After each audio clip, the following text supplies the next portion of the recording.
This is Maat Hotep, producer, songwriter. We're with Jason Schweitzer. And if after all this time of me asking if I'm saying it right, if I killed it, I'm sorry, bro. But he's an industry vet. He's mixed songs like Dr. Dre Kush, Mayor Hawthorne The Walk, and Twalib Kweli's Come Here. And I was just saying to him, he has this old school sound when he mixes. And I was just saying to him when I heard Twali's, wow, now I'm messing up his name, Talib Kweli's song, that it sounded old school to me. I immediately heard this old school sound. Am I even saying Talib's name right, Jason? Yeah, Talib Kweli. Talib Kweli, okay. Even that song had an old school sound to me. It's hip hop, but it had this Motown type thing. All right, tell us about the songs that you're working on, or the album that you're working on, or whatever right now, and stuff that you've just finished. Well, I just finished mixing an album for an independent group from the East Coast called Air, spelled A-E-R. They're hip hop. I always say they have the flavor of the Beastie Boys. I like it. I like what they do. They're lyrical rappers, so that they rap in with melodies. So it's something that I really like. I like it. The album's actually doing pretty well right now, a little bit better than I was originally anticipating it to do. So I'm pretty happy with that, and I think it turned out really good. I think it sounds quite good. And then Aloe Black is coming out next month, and I mixed 2 or 3 on there and recorded 5 or 6 of them. And I'm really looking forward to that because I think that album's going to do quite well, and that's a great mix of programmed and live material, and someone really trying to do his own thing. Aloe used to be a rapper, and now he's doing kind of a soulful, I don't want to say gospel because that wouldn't be correct, but it's a real positive message in his music, and I'm really looking forward to that. And obviously I did that with DJ Khalil. I do a lot of stuff with Khalil, and we're going to start working on his group stuff, the New Royales. They just released a mixtape, Freedom for the Brave, that they did all themselves, so now we're going to start the album as well. So I'm really looking forward to doing those things, and that's more of that live meets program thing, which I think is a really good mix. On the AER, the Air, are you producing anything on that? I'm not producing anything on that, but I made a lot of kind of executive production things with them. Like I did a lot of drops, helped them form their songs, and do those final little tie-togethers to really get the songs to come together. I mean, I can't say that I produced on it, but I definitely helped the flow of those songs. All right, before Brandon asks you his first question, there's one I have for you. Yep. I was looking on your discography, and it said Bird Calls. You know what? I have no idea what that is. I have no idea what that is. I wonder what that is too. The only weird thing in I mean, you'll see I played flute on some things and sax on some things. Yeah. But the weirdest thing that I can tell you that I know for sure is accurate is on the Pussycat Dolls live show, I did whistling. Okay. Like it wasn't bird calls by any stretch, but it was whistling. That's probably the funniest thing that I ever did. I'm just picturing you doing some Crip type bird chirping in the back. Doing some soo-whoops or something for the Gangster. Yeah, for sure. Wow. All right, Brandon, hit him. All right, can you guys hear me? Yep. I hear you. All right, great. Jason, Matt, I really appreciate you guys taking time to do this. My first question, you did a lot of work with with Slaughterhouse, right? I didn't do a lot of work, but I mixed 2 or 3 on that one album that came out. Okay, cool. I just wanted to make sure before I throw a question to you.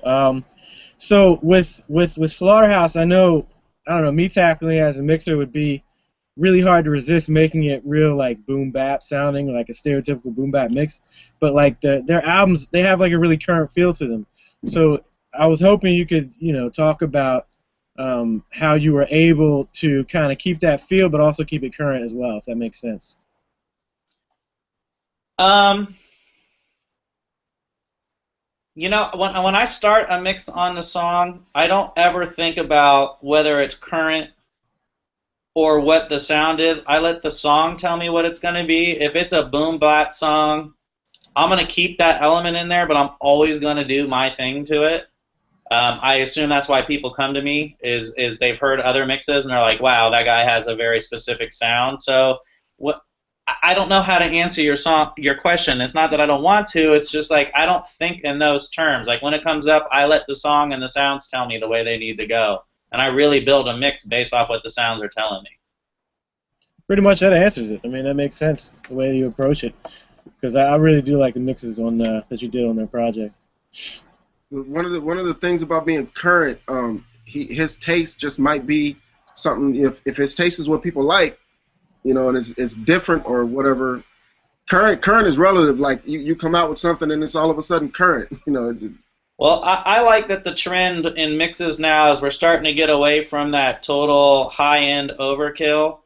Like we're seeing some projects come back where we're not just totally killing it. I would love to see these level wars stop.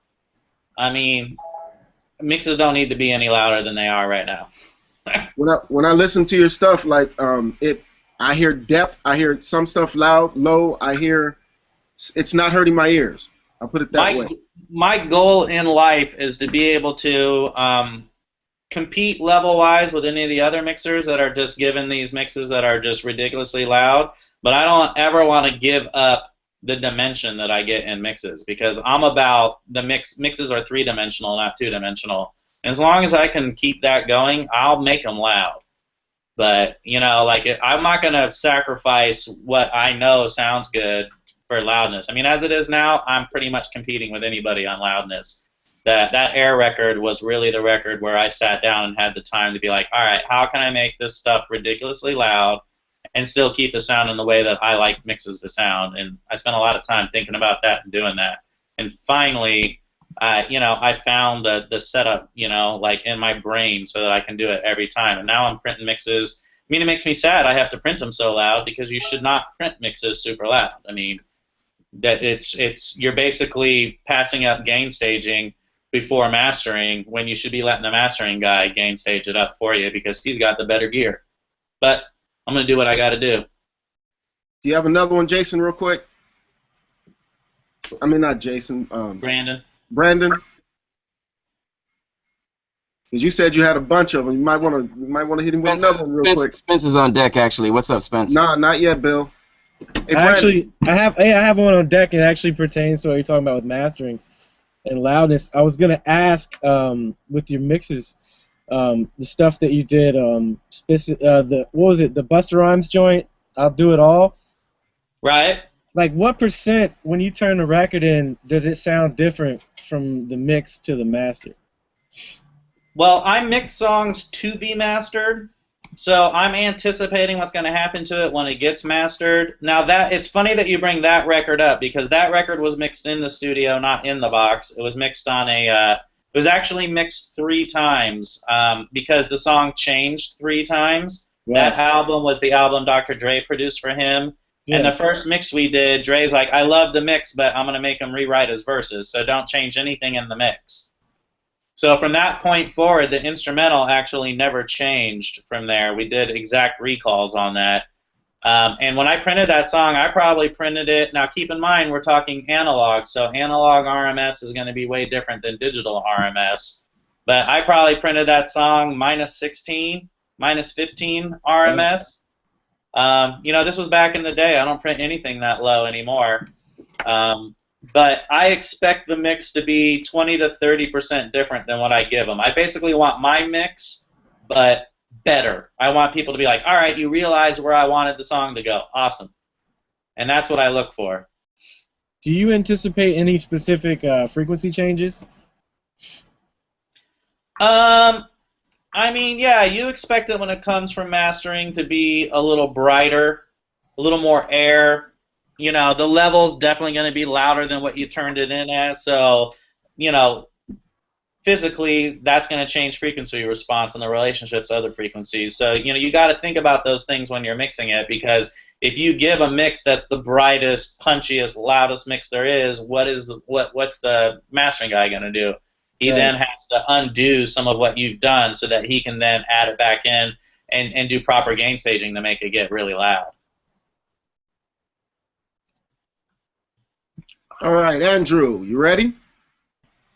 Yeah, I was just going to kind of revert back to Brandon's first question with regards to like adjusting or having to adjust your sound, working on things like the Mayer thing that you did, where he's coming from like Motown influence stuff.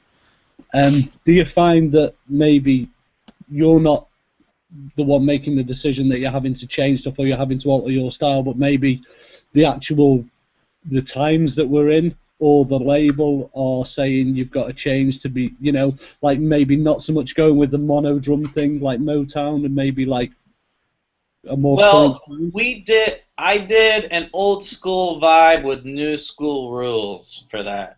So obviously, as you know, the drums aren't mono. Um, that those mixes are, I mean, they kind of have jazz influence in them and a couple of things. Because there's a lot of hard panning, and there's not a lot of things I'm doing to take you away from the fact that there's a guitar pan hard right or a piano pan hard left. We went into that to make it the most modern, authentic Motown mix that we could.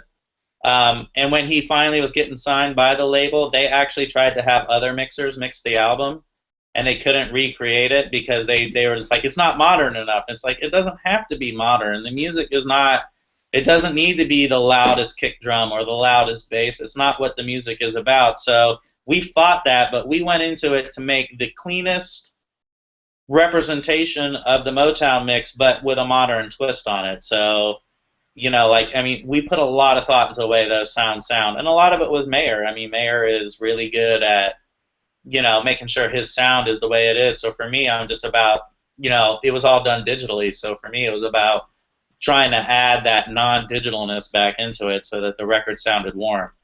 I mean, Yeah. the best compliment I got was one of the UA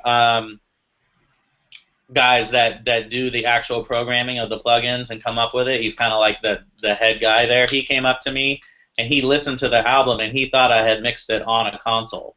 And I was like, well, that's a great compliment, but I'll hit you back. Nope, I used your plugins. And he's like, oh, okay, cool. Instant endorsement. Yeah. Yeah, it's good. I mean, do you find that when you're having to speak to like the label and stuff that their take on, like, in inverted commas, the modern sound basically boils down to being loud? Yeah, loud and bright. It's like, Yeah, yeah, cool. That's what sounds good. Right. Okay, cheers for that, man. Yep. All right, Jason, good to see it. Hello. So you spoke about 3D space. So what is your take on techniques for 3D positioning of sounds? Well, could you just shoot a random example on what would you do to position something backwards and or move it around the 3D space rather than just pan it? Well, I mean, you're using reverb and delay to achieve that spatialness, but you're using reverb and delay not necessarily to be heard, but for the placement. So, you know, I mean, it's about panning in the reverb, and it's not just like panning the sound, but, you know, using pans within the effects that you're using. And sometimes it might not be panning to the same side that the actual sound is panned to. You know, like it's really about experimentation and using time-based effects to slightly alter where something's going to sit in the stereo field. All right, so it's something like a really short delay or a reverb that does it? It could be a short delay. I mean, it's probably not going to be a quarter note, but it could be an eighth note. It could be a 16th note. It could be a 30-second note. It could be 20 milliseconds. You know what I mean? And it's about what you're going to manipulate with that effect and how much you add in where you're going to place it. Everybody knows the more reverb you put on the sound, the more in the back of the mix it's going to sound. But while you're putting it into the back and you're watching it out in reverb, why not place it inside the reverb field somewhere different than just the stereo field somewhere different? All right, I might want to try some of that. Sorry, just gonna add to that. Do you find using or manipulating first reflections helps you out a lot with that?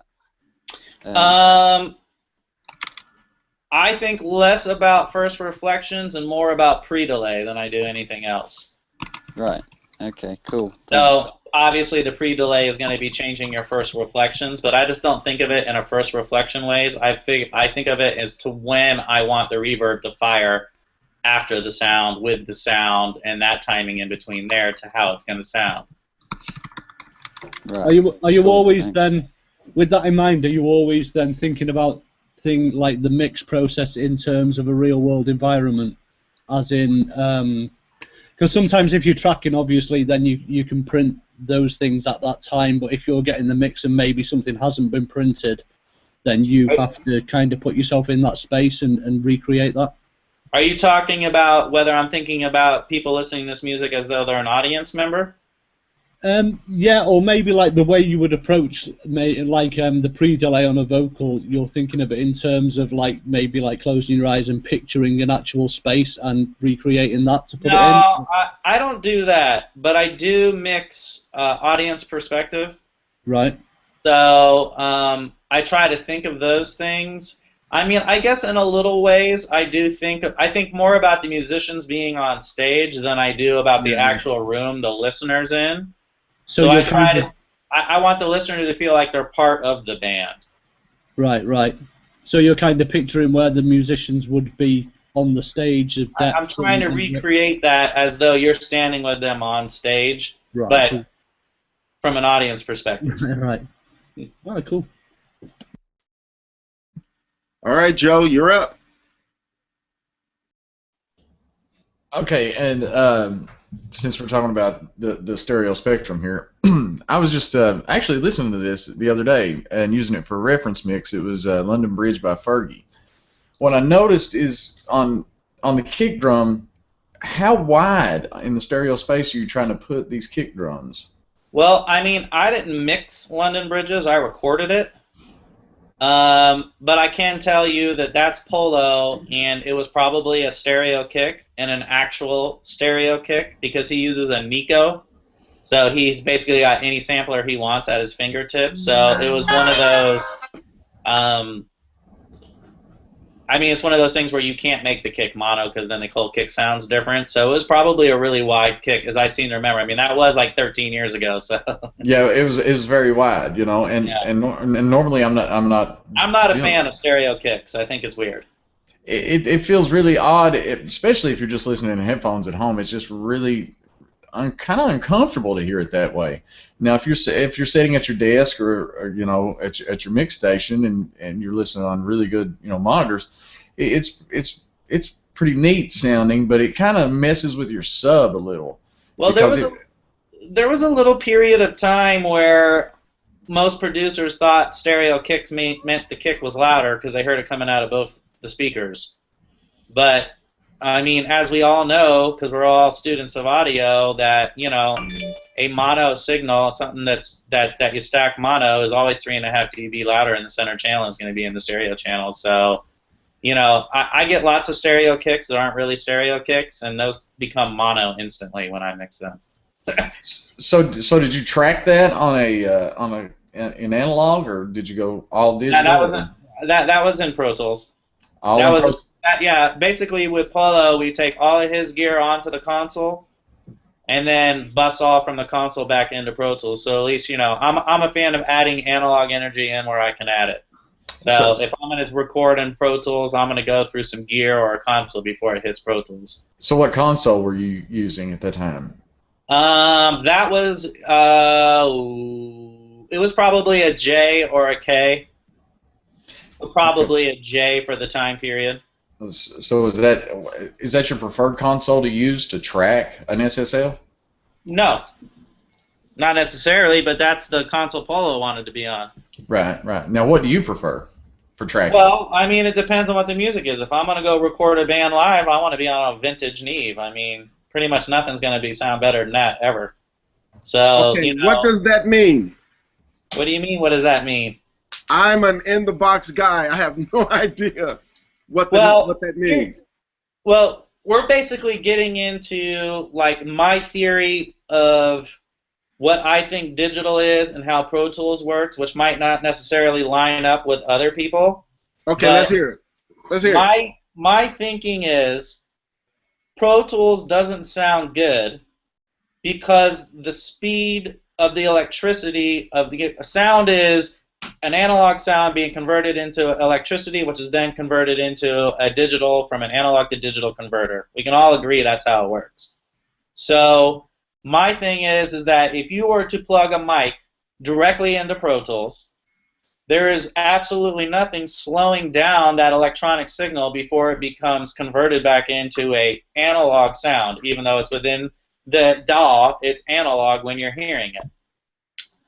The reason why vintage gear sounds so good, analog gear sounds so good, is because that electronic frequency, that electricity, moves slower through those circuits. When the speed slows down of the electricity, that's where it starts picking up the analog sound, a little bit of hiss, and then depending on what gear you're going through, a Neve or an SSL or a Pultec or a Fairchild, you're picking up different orders harmonic distortion. And that's where resonance comes from in the sound. All of those things slow the sound down. So for me, slow sounds good, fast does not. So if I'm going to record something, and even if there's Pro Tools there, I don't care what the gear is, I'm going to throw it in that gear before it hits Pro Tools because I want the noise. I want the things that people say don't sound good in the sound because that's where true resonance and true harmonics come from, and that's what makes music sound good. Okay. So basically what you're saying is you like to, if you're using a vintage mic, you're going to pull down to like an impedance of 300 using the analog to go in because the interfaces push them up to, what, 600? Even higher than that?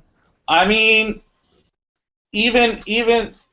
I'm not thinking in terms of impedance or not impedance. I'm thinking strictly in terms of harmonic distortion because that's where resonance and harmonics come from. But what you're saying is a very interesting point because I don't know if anybody remembers the Groove Tube Vipre. I use one. Right.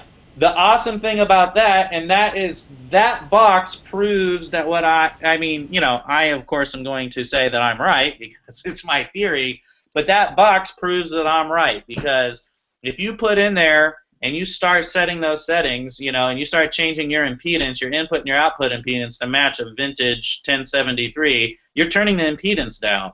As you turn the impedance down, the signal's going to travel slower.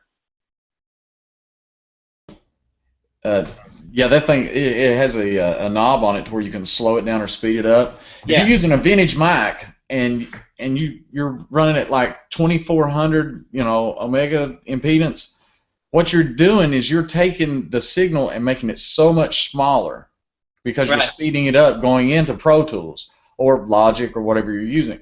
So if you'll slow the impedance down, run it through the mic pre, hit the console, and then hit your interface, whatever you're using, you're actually going to get a little bit better sound. The quality, it opens the space up of it, and it's not a summing thing. It's a going in thing. So if you're using a ribbon mic, especially ribbon mics, tube, tube condensers, you have to get down to about 300 impedance, or the mic doesn't work correctly. That's what they were built to do. If you're shooting over with those mics, you're not getting the right signal. You're getting the wrong harmonic distortion and something you don't need. That's why people are using these really expensive microphones, plugging them into, say, a Digio 3 or one of these ADATs into what happens is you're just destroying your sound. That's why Pro Tools sounds so mid-rangey. Before you add any plugins, put the same two mixes in two different DAWs. Pro Tools is a little faster than the rest, and it sounds a little more mid-range that way. But if you drop the impedance before you hit your line in with your interface, you're actually going to get a wider, better, and the correct harmonic distortion going in.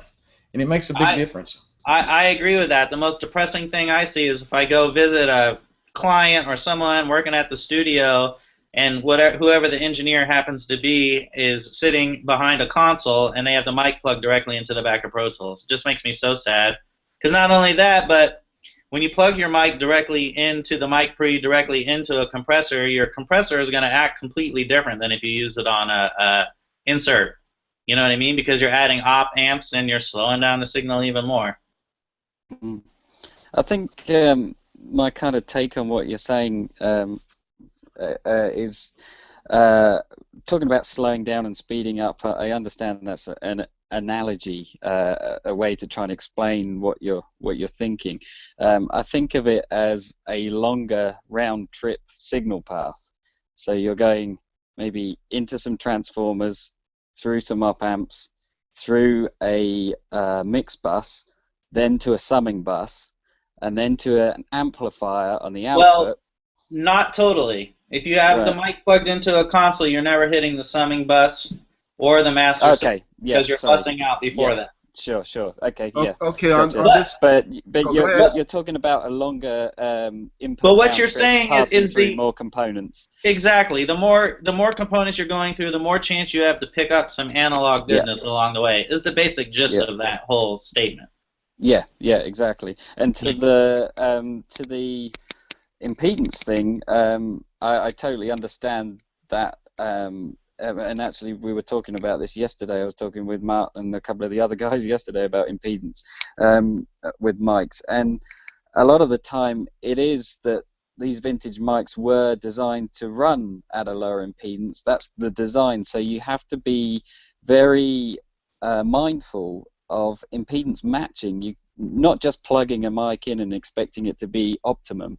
A lot of this old gear, you've got to plug it in, and you even look at the specs of the mic and see what the mic is expecting to see as an impedance on the front end. And you will get wildly different results depending on different impedances, and a lot of these vintage mics are very low impedance. So I think the techie side of me wants to look at the spec of the mic and say, what is it expecting to see? There's no good plugging it into a high impedance preamp. It's not going to get its best. You're not going to get the best out of it. Right. So yeah, I totally get what you're saying. I'm just trying to articulate it in my head. Right. Jason, the only reason what you're saying makes sense to me is because in my head, I have a picture of an inductor and how fast it can react, how fast an op amp can react, and a super fast transient might just be too fast for a component to react to. I keep it simple like that. Like we had RC circuits, and where timing is, this timing thing, and if something's just too fast, now I understand. This is how it's working for me. Matthew's over there laughing, saying, "Maat, not even close, but sure." But for me, we used to do this in the military. This statement wouldn't be true, but this helped the natives understand and be able to get the job done. But that's the type of thing that's running through my head when you say that. I'm not mad at that. It's less about basically Pro Tools. I mean, if you want to talk transients and the speed of it, you're not going to get something that's going to go faster than what Pro Tools can do. So it's going to bring out this top end and this harshness that you're not going to want to hear. Whereas when it hits that analog circuit, even if it can't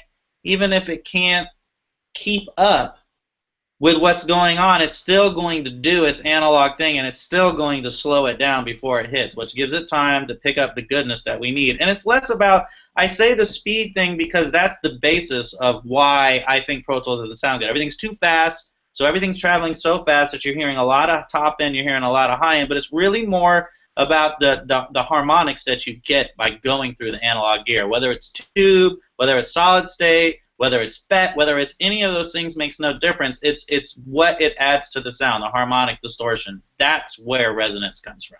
Yeah, and if you were to equate that, or to try and equate that in Pro Tools, if you were trying to make the equivalent of that in Pro Tools, it would be like stacking a whole load of plugins on your inserts to try and create the fact that the mic is plugged into a preamp and a whole. But and you won't get that. Unfortunately, if you do that, then you're screwing your stereo imaging up. Exactly. Because then it's just it's not a one-to-one. It's a process sound. You know.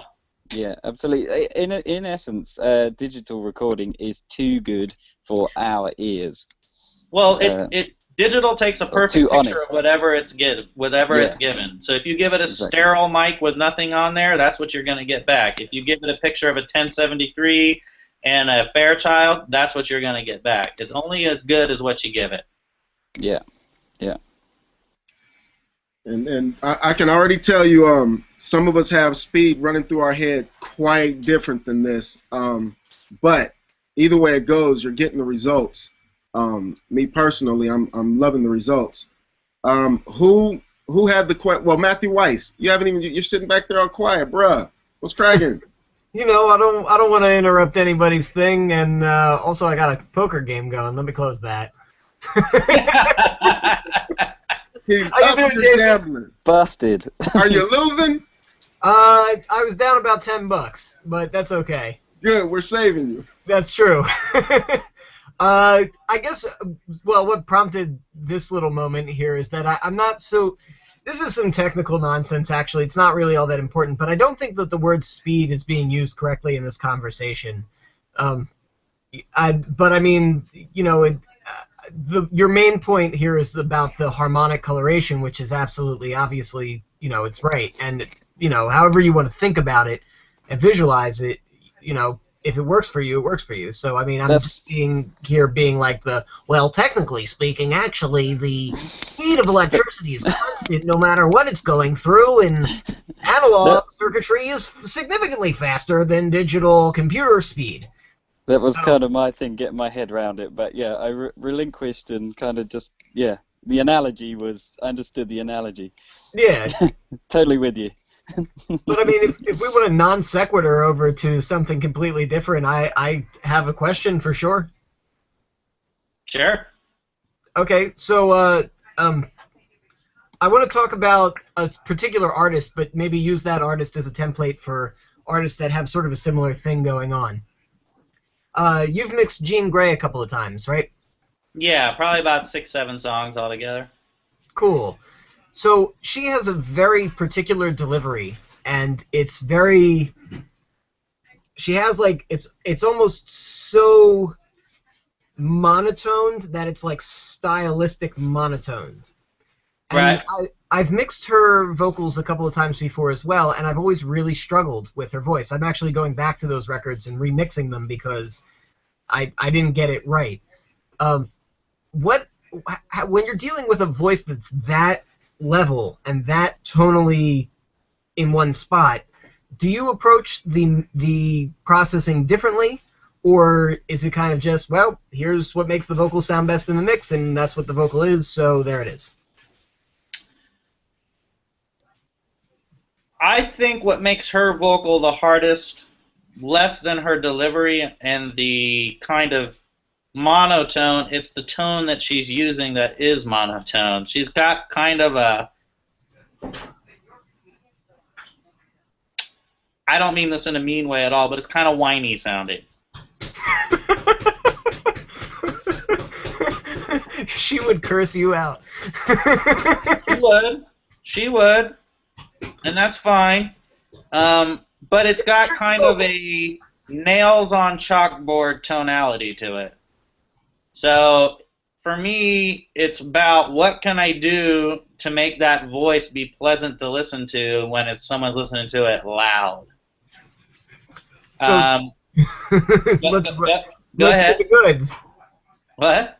Give me the goods, since I'm going back and redoing these tracks. You know, give me a little bit of prep. Well, I think with her it's about building in some tone, giving her some tone, because she doesn't have the most resonant voice. Like, there's a lot of uppers and not a lot of low resonance there. So for me, it'd be about finding the right amount of effect. And my style of mixing is I use a lot of effects a little bit. So I build someone's vocal tone using verb and delay and parallel compression and all kinds of little tricks that we all talk about all the time. And it's just about, like, I'm using one specific one for a certain part of the tone. I use another one for a specific part of the tone. And I spend a lot of time getting those in so that I can build that vocal up so that I can wrap that tone up a little bit with some other juiciness so that it's not so in your head face, and by the time you finish building, it starts to move a little bit so that she doesn't feel so straight and down the line at you. Cool, I dig it.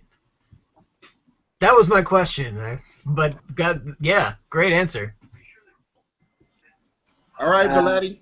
All right, Jason. When it comes to inspiration, I bet every engineer has had this moment when you just can't do it. It's just not. You just don't feel motivated enough. So if you've been in that type of situation, what do you do to motivate yourself to find something interesting? I always try to find one sound in the song that I think somehow resonates with me. And if I really hate the song I'm working on, all I do is focus on that sound when I start feeling down and don't want to work on it. Sometimes it's as simple as stopping, going outside and walking around the block once and then coming back in, so that you just, however train of thought your ear has been on, you've broken it so that you can listen to it in a different way. I mean, we've all get songs where we're just like, what in the hell am I going to do to this song?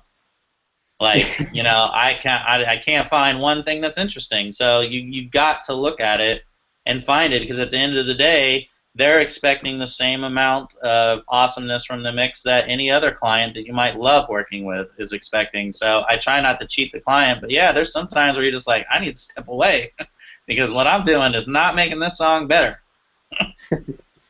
And I suppose you've got deadlines, but how much time does it take you to mix a song? I mean, like on an average basis. I mean, realistically, there's probably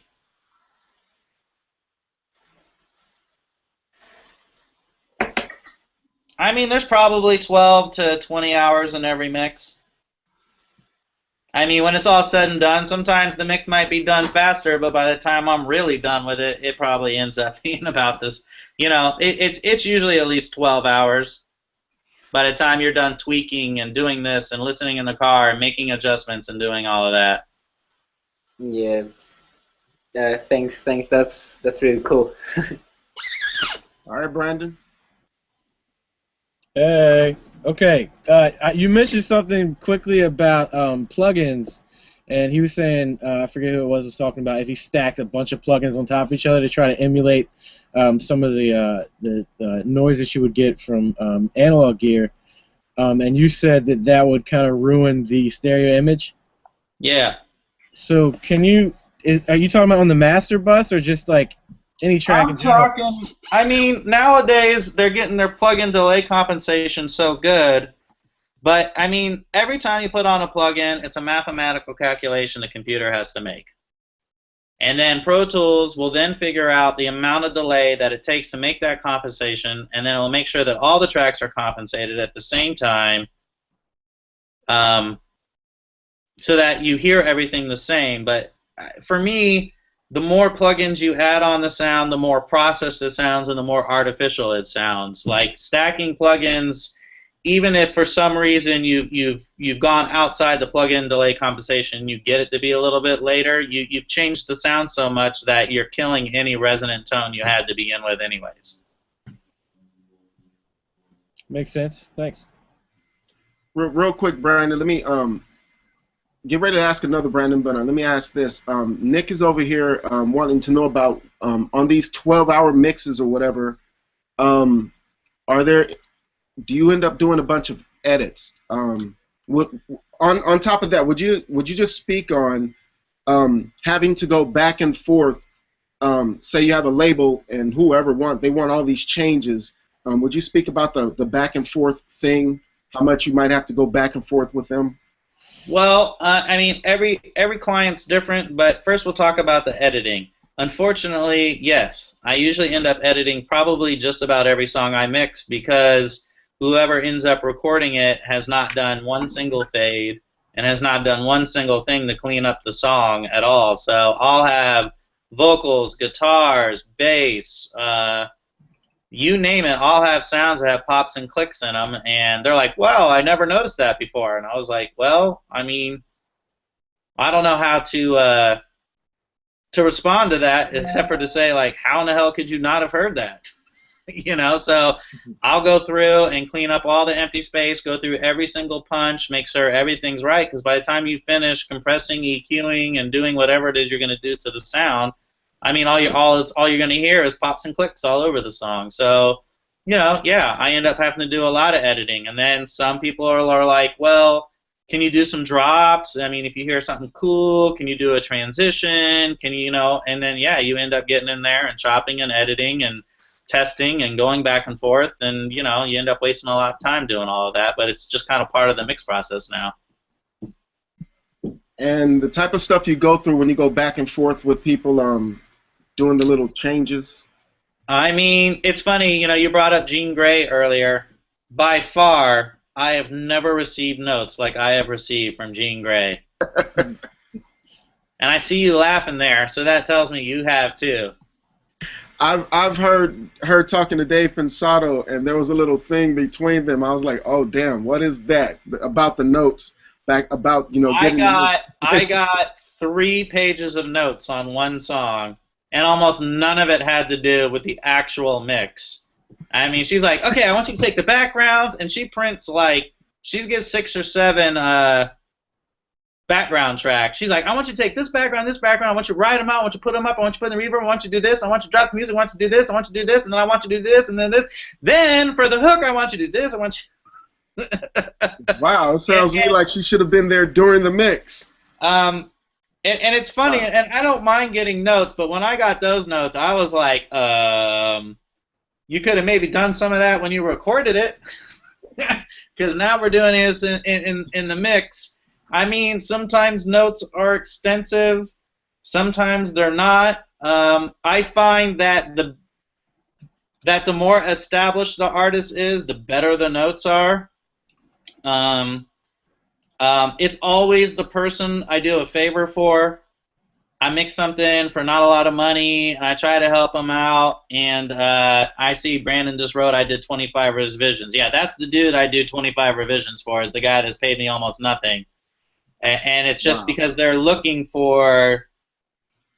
trying to figure out what their sound's going to be, and they've probably not recorded it the best way possible. They've cut corners, and now they're at the mix process, and now they want to sound like Kanye, or now they want to sound like Beyonce, or now they want to sound like the Rolling Stones, or whatever. And I'm like, well, that's cool. Nothing you did is even like their music, but sure, let's make it sound like that.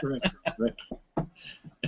All It's right. kind of, I know it sounds terrible, but it's kind of refreshing in a way to hear that even someone at the top level of the industry just has to put up with just as much shit as we do. Oh yeah, those are the people. It never goes away. Right. Yeah. You just get a better class of shit. Oh, Those it's not are even the people- necessarily a better class of shit. It's the same. It's sometimes it's great, sometimes it's not. Like the Era record. Like, we went back and forth on the single, and I think we probably did almost 30 revisions on the single. But then the rest of the songs, I did maybe 1 revision, maybe 2 at the most. It's like that first song was me finding what they wanted, and then after that, it was smooth sailing. So do you work out of a studio, or are you working at your own private facility then, Jason?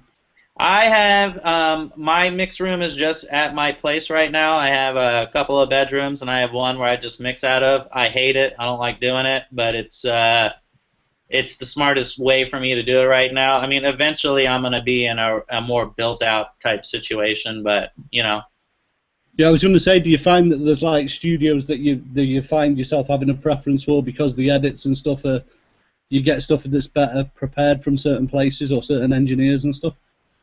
Say that again? Do you find that there's certain studios that there's mixes coming to you from that are better prepped than from other places, or from certain engineers that are better prepped, or it's just kind of a crapshoot? Lucky dip. It's a crapshoot. Most of the time, it's just a travesty that I spend 2 hours cleaning it up before I even start mixing. Wow. So do you have an assistant to do those things at all? No, I do it.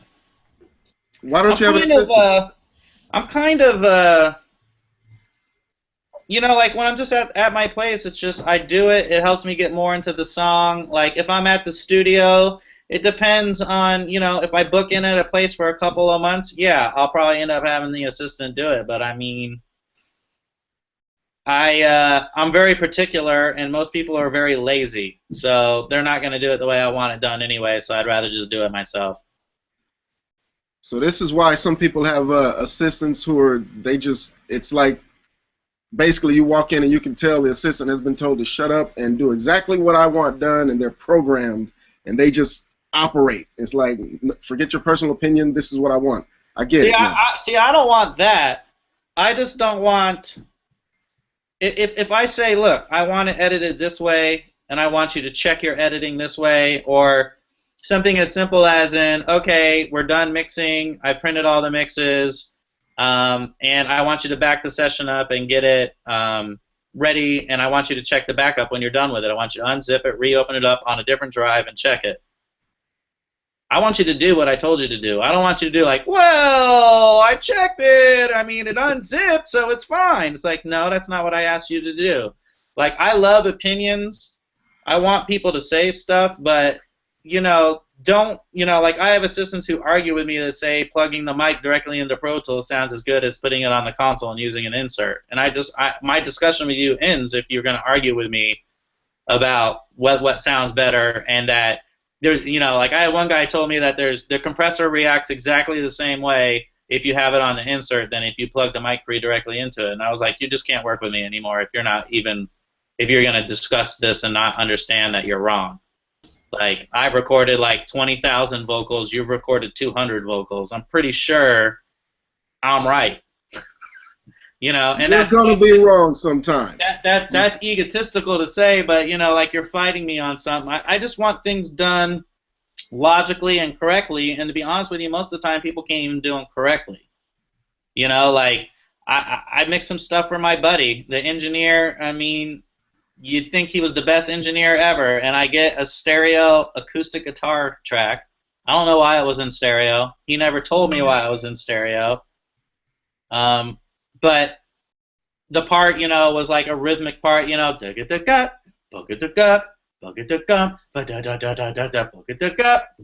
every single time the pattern changed, there was a awful pop in the edit. Hold on 1 second, I just heard a weird noise. I just want to make sure my cat's okay. He's been sick. Hold on. I should get a my cat or a cat dog. is okay. I'm from the hood. We don't damn about a cat. We're like, this is where he doesn't come me back. with a cat. Right. You guys would hate me with a cat, man. Well, my cat's been in the vet the last couple of weeks, not feeling good, so I just want to make sure it was all right. Okay, yeah, I'm from the hood. We don't take our cats to the vet. We don't have vets out here in the middle of nowhere. I don't know how to respond to that. Jason, it sounds to me like all you really want is somebody who will have attention to detail and simply do what you ask. Because even if a person doesn't agree with you, they can still do what you ask and get the job. And I'm willing to hear you out on what you don't agree with me on. Like, you know, we were talking about speed, and you kept telling me I'm not using the word speed right. You know, like, that's cool. That's your opinion, and I'm totally with it. In my brain, it makes total sense when I talk about speed. You know what I mean? Like, but I mean, but when you talk to me about like the best way to record a vocal, and you've been in the game for a year, I don't want to hear about it. You know, like when you're just so wrong, you won't even like you're not willing to listen to the guy that's been doing it for 15 years, but you're right and you've been doing it for 1 year. I don't have patience for that. That's not how you learn. Yeah, I think the point is when it's your gig, you know, you are the engineer, they're the assistant, that they will need to know that. So there's no point them arguing with you because you're the guy that's been hired. Yeah, there's time and place, and yeah, it's like here exactly. in this conversation, having a semantic discussion about what speed means is really. I guess it's information, and information is important, but it's fairly irrelevant. Having the same conversation in the studio would be. That's not a good move. I had a very, very famous, well-established engineer tell me all sorts of things about digital audio that are completely incorrect. And I smiled and said, "You're damn right." Yeah. Because arguing there is not important. The record sounded fucking awesome. And, like, why? Like, as an assistant, my job isn't to argue. My job is to get the coals that are stuck on the mic stand to loosen up so they can be repositioned. So, you know. Totally. Yeah, I mean, you know, even even my, same thing. You talk to a huge engineer, I'm like, we're chit-chatting, and then they talk about digital or whatever, and it's like, I'm not an expert in digital by any means. I mean, I know a lot more about analog than I do about digital audio. But, I mean, I think I have a good working knowledge of it. But, yeah, you'll have a conversation with someone, and you're like, what did you just say? What? What? I think that's the key though, is that if you're the guy that's been hired to do the album or whatever, they want you, they want your influence on it. So your assistant trying to argue over whatever with you is just a pointless exercise, because it's your input that the people have hired you for. Your assistant needs to understand that and carry on and do what they're told. I'm fine with a spirited debate any time of the day. You know what I mean? But if you're going to have a spirited debate and you're going to latch on to your idea, you might want to make sure that like this person was like, it went from spirited debate to arguing with me, like telling me that I'm dead wrong about what I'm telling them. And I'm like, yeah.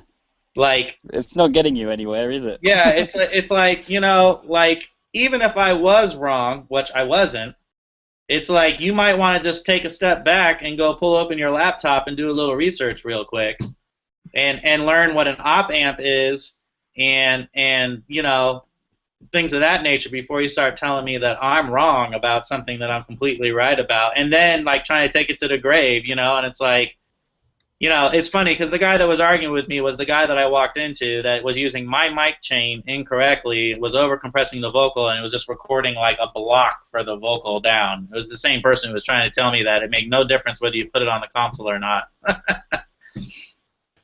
Well, doesn't it all boil down to, no matter what you're using, okay,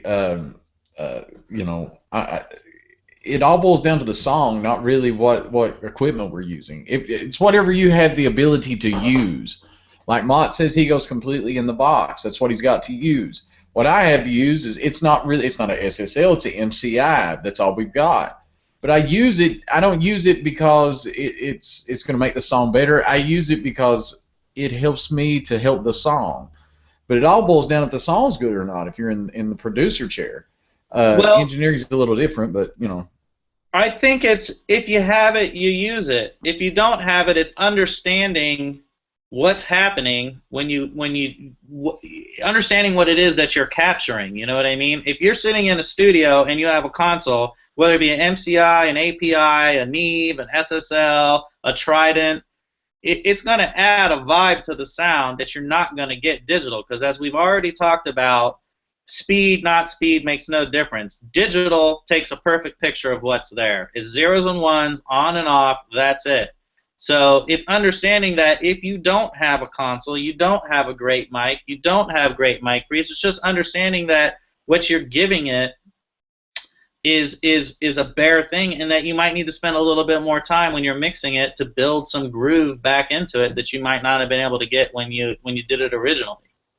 So what is I think it's, maybe it's adding to what you're saying or not, but I think regardless of what you do have or not, it's vitally important for anybody, I was going to say anybody learning, but anybody in the same game as us, to learn the topology of a mixing console, whether you're going to use one or not, learn how the signal passes through the console, learn how the signal passes through a compressor or a EQ or whatever, because that will help you, even if you're only using plugins, that will help you understand what you're using and how to use them better, because you'll know them inside out. Well, that's a great point, because when I mix in Pro Tools, I mix the same way I would mix on an SSL. Yeah, totally. Like my signal flow, my gain structuring is exactly, well, I can't say it's exactly because that's untrue, because it's not exactly. But that's the way your mind is working. I think of a mix the same way, and I think that's an important thing, because you mix on a console a specific reason, because of gain structuring, because of the laws of physics. You have to do it a specific way or it's never going to sound good. So if you apply that mentality to Pro Tools, like, yes, you can put a vocal up in a mix and you can turn the compressor up plus 10 dB to hear it. Or You could do parallel compression and do other things to make it hear, and you don't have to turn the mic pre up +10. Which vocal sounds better? The vocal that sounds better is the vocal that's set up correctly, that has proper gain structuring. Turning a compressor to +10 is not proper gain structuring. Yeah, All that's doing knowing is why you do those things, knowing why you would make that decision, not just turn it up and see what it sounds like, but have a bit of theory behind what you're doing and why. Yeah, I mean, it's definitely important. Like for instance, where I went to audio school at, you couldn't pass audio school if you didn't know signal flow, if you didn't understand what a signal did. Just because it's digital doesn't mean that it's not doing things. Yes, you're not pushing a bus button in, you're not getting an op amp, you're not getting transistors, yes, you're not getting circuitry, but it's still, they're mimicking a console in there, and they're mimicking the way it uses. So you got to think of the structure of your mix the same way, and if you build it out, it's always going to sound better. There's no quick way to make a good mix. The mix has to be built, and it has to be structured correctly. It doesn't matter how you mix it. Joaquin Weber has a question from the internet. He's tuning in from Germany. He wants to know, how do we know what impedance we need for a mic? Older mics, if they were made before 1977, are usually 600 to 300, and anything after 77, they start climbing. So around 78, they start at 15K. And then around 85, they went to 25, 2K, 2 to 3K. So your impedance on some of those new mics are actually faster than most impedances on, you know, the mic pre's or whatnot. Or just look at the spec sheet for the mic. You know, any good mic manufacturer has a spec sheet on the impedance it's expecting to see, the polar pattern, the rejection angles, all kinds of stuff. So if they're a worthy manufacturer, they'll have that kind of spec on the internet. Yeah, research them. That's the best way. You're right, Neil. And we have one of the guys on here asking, what do you have on your mix bus? Patton is asking. What do I put on my mix bus? Yeah. I'm not going to tell you. Now, you know what? How about this? What's that UAD 21 something thing? It's for analog. I think it's the 2192. That. What? I do have one of those, and I'm more than happy to talk about that. And I'm not trying to be can I use foul language? Bruh, hell yes, fuck yes, right. Whatever. I don't mean to be a dick. I don't mean to be a dick, but I will not talk about what I put on my master fader because it's the final process that I use, and you know, it's nothing secret. There ain't no amazing little thing I built or created. It's normal shit that anyone has access to, but I just don't like to talk about it because it's part of the end thing. It's part of a lot of blind tests and experimenting I've done with a mastering engineer friend of mine, and I'm just not going to talk about it. I know it's totally douchebaggy. I know it is, but I'm not. Okay, Patton. Jason said that he's decided to be a douchebag, and so deal with it. All right. Go ahead. So, but I will talk about conversion all day long. I do have a 2192. It is a Class A, hand-built, analog to digital converter that Universal Audio used to make. They don't make it anymore. All my mixes do run through it, analog, out of my Apollo analog, and I go into that analog, and I go out of that digital. The reason why I go out of that digital is because there is, and I'd have to look up the manual, so anyone who's more technically adept than I am, don't kill me if I say the wrong number, but I want to say there's 26 to 29 dB of headroom above the first clip on my 2192. So it's one of those things that the harder you hit it, you actually start to get some analog warmth and a little bit of harmonic distortion into it. I do think it's a very important part of my chain because it takes a lot of that digital irritation out of the top of my mix that is prevalent when you don't come out, because I don't do any summing really. I mean, I call it ghetto summing. It's stereo summing. But it's the only way, you know, it's a way for me to clean up. Like for me, the one thing I don't like about digital mixes, besides all the complications that we already know about, is there's this angry air that is on digital mixes. It sounds like angry bees vibrating in the upper range, and when I come out of that and go into my 2192, I get rid of a good portion of that. So it just cleans up and makes the air of my mix feel a lot more natural. I was reading I'm asking because I was reading a Sound on Sound article once I saw that you were using that, because I had no idea about that, and it was saying that when you get into that clip area, there's a form of compression or something that they've added for protection, and something about it adding analog this and that, and I was like, what the hell is this talking about? And it's an older piece of gear. Yeah. I've never even heard about it, and yet you're using it now and getting that sound. So I was just wondering about it. Like this: if there was a fire in my house, the 2192 would be out the door before any other piece of gear I had, because anything else I can get again. Oh yeah. And I'm looking through the manual real quick to see if I can figure out what the headroom is. I forget. It's 22 dBu plus 22. Thank you. No kidding.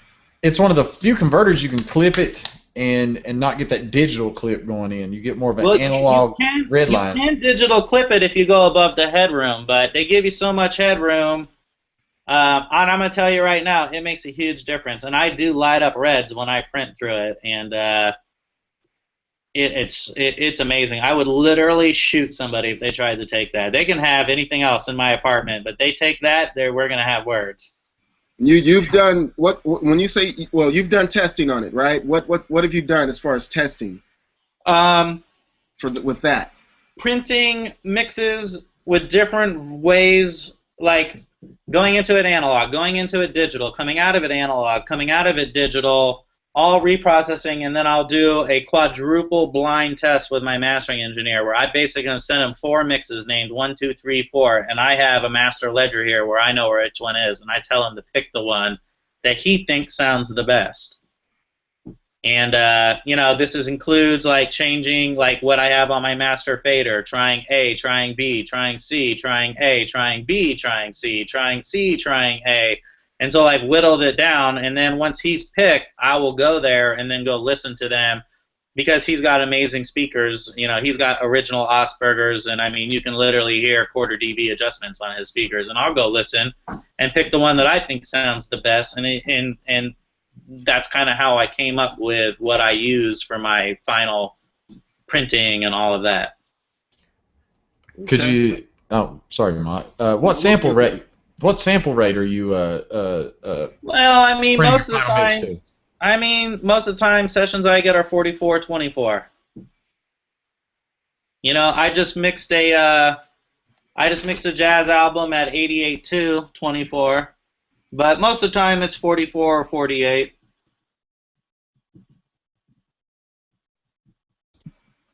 All right. You did music in high school, music in college. Mixing musically, emotionally. Tell me about that. Emotionally? Yeah, mixing music. When you're mixing, thinking musically, emotionally. Tell me about that. Like, what do you do in a mix that affects the mix emotionally, or how does that stuff affect your mix? When you want to mix musically, when you want to mix and add emotion, just speak on that type of thing. Well, I mean, that's an interesting question. Because emotions definitely change the way a mix sounds. Like, if I'm really angry versus very happy, you can definitely tell the difference in the mix when I mix it. I don't want to admit that you can hear that difference, but and I think every person is susceptible to that. I've gotten mastering back from my buddy before. I'm like, you all right, man? He's like, why? I was like, because this just sounds fucking angry, buddy. Like, for real, like he's like, well, I did just have an argument with someone. I'm like, cool. Can you go outside and like talk to Mother Earth for a minute and then go back in and hit my song again so it doesn't sound like it's angry, please? But man, that's a very interesting question. I don't know how to answer it.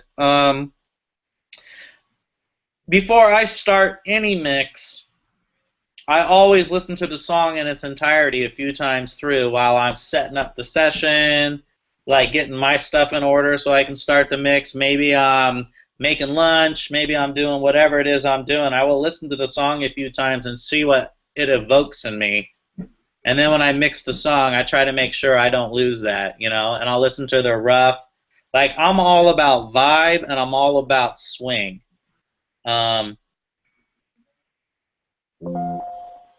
Like, that's the most important to me, and if I lose the swing of a song, I just can't live with myself. So I've mixed songs and I've gone back and listened to the rough and been like, no.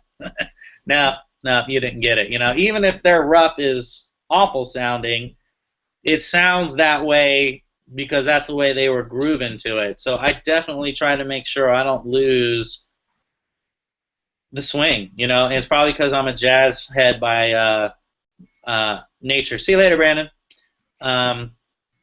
But yeah, I mean, that's actually why I'm asking, bro, because I'm reading some stuff that you've said, and you had alluded to musicality playing a part in your mixes. Yeah. And like there was one you were the UAD, one of the UAD articles you were talking about simply turning something up in the mix could change the perspective, the feel. And when I hear feel, part of the feel to me is emotion. And then when you're like, you might be listening to a song and we might need to be sad at this moment, and there's things we can do in a mix to make us feel sad. I mean, they should record that into it, but then there's things you might need to remove or do whatever to enhance that feeling. And I was just wondering if there was anything that went through your head, any... I mean, nothing specific, but I mean, absolutely feel, I mean, something as simple as one drum part, one guitar part, one piano part being up or down a dB can change the whole feel of the song. As far as specific emotions in the song, I mean, unless it's missing, I usually find that it's there and you gotta find it. You know, like the producer has put what you need there to make it correctly.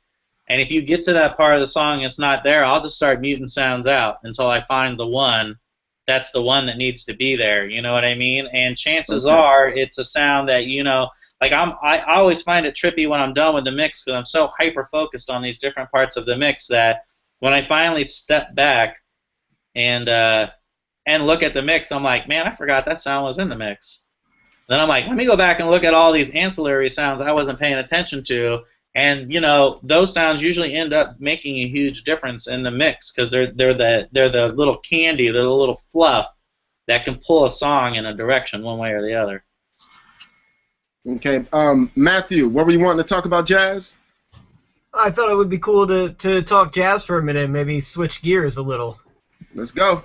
I'm not as familiar actually with your discography in the jazz world, but if you want to just run it down. Well, I mean, to be honest with you, I haven't done that much jazz in the jazz world, but I did just mix and co-produce with a guy in New York a jazz album. It's not for anyone of particular note, but we're going to get, you know, we have some really good players on there, and it was I grew up playing jazz. I mean, I've been playing music since I was 3 years old. And, I mean, I went to school and got a double major in music performance and recording, and jazz studies was my performance, what I focused on in performance. So, for me, I mean, I think that's when I talk about feel and I talk about swing, that's probably the most influential thing on what I do is the fact that I've listened to thousands of records that were made before any of this stuff, what we're talking about. I mean, every record I listened to when I was younger was mixed straight to 2-track in a living room in Hackensack, New Jersey. Nice. You know what I mean? Because a lot of the major jazz records were made by a guy named oh wow, my brain just stopped. Rudy Van Gelder.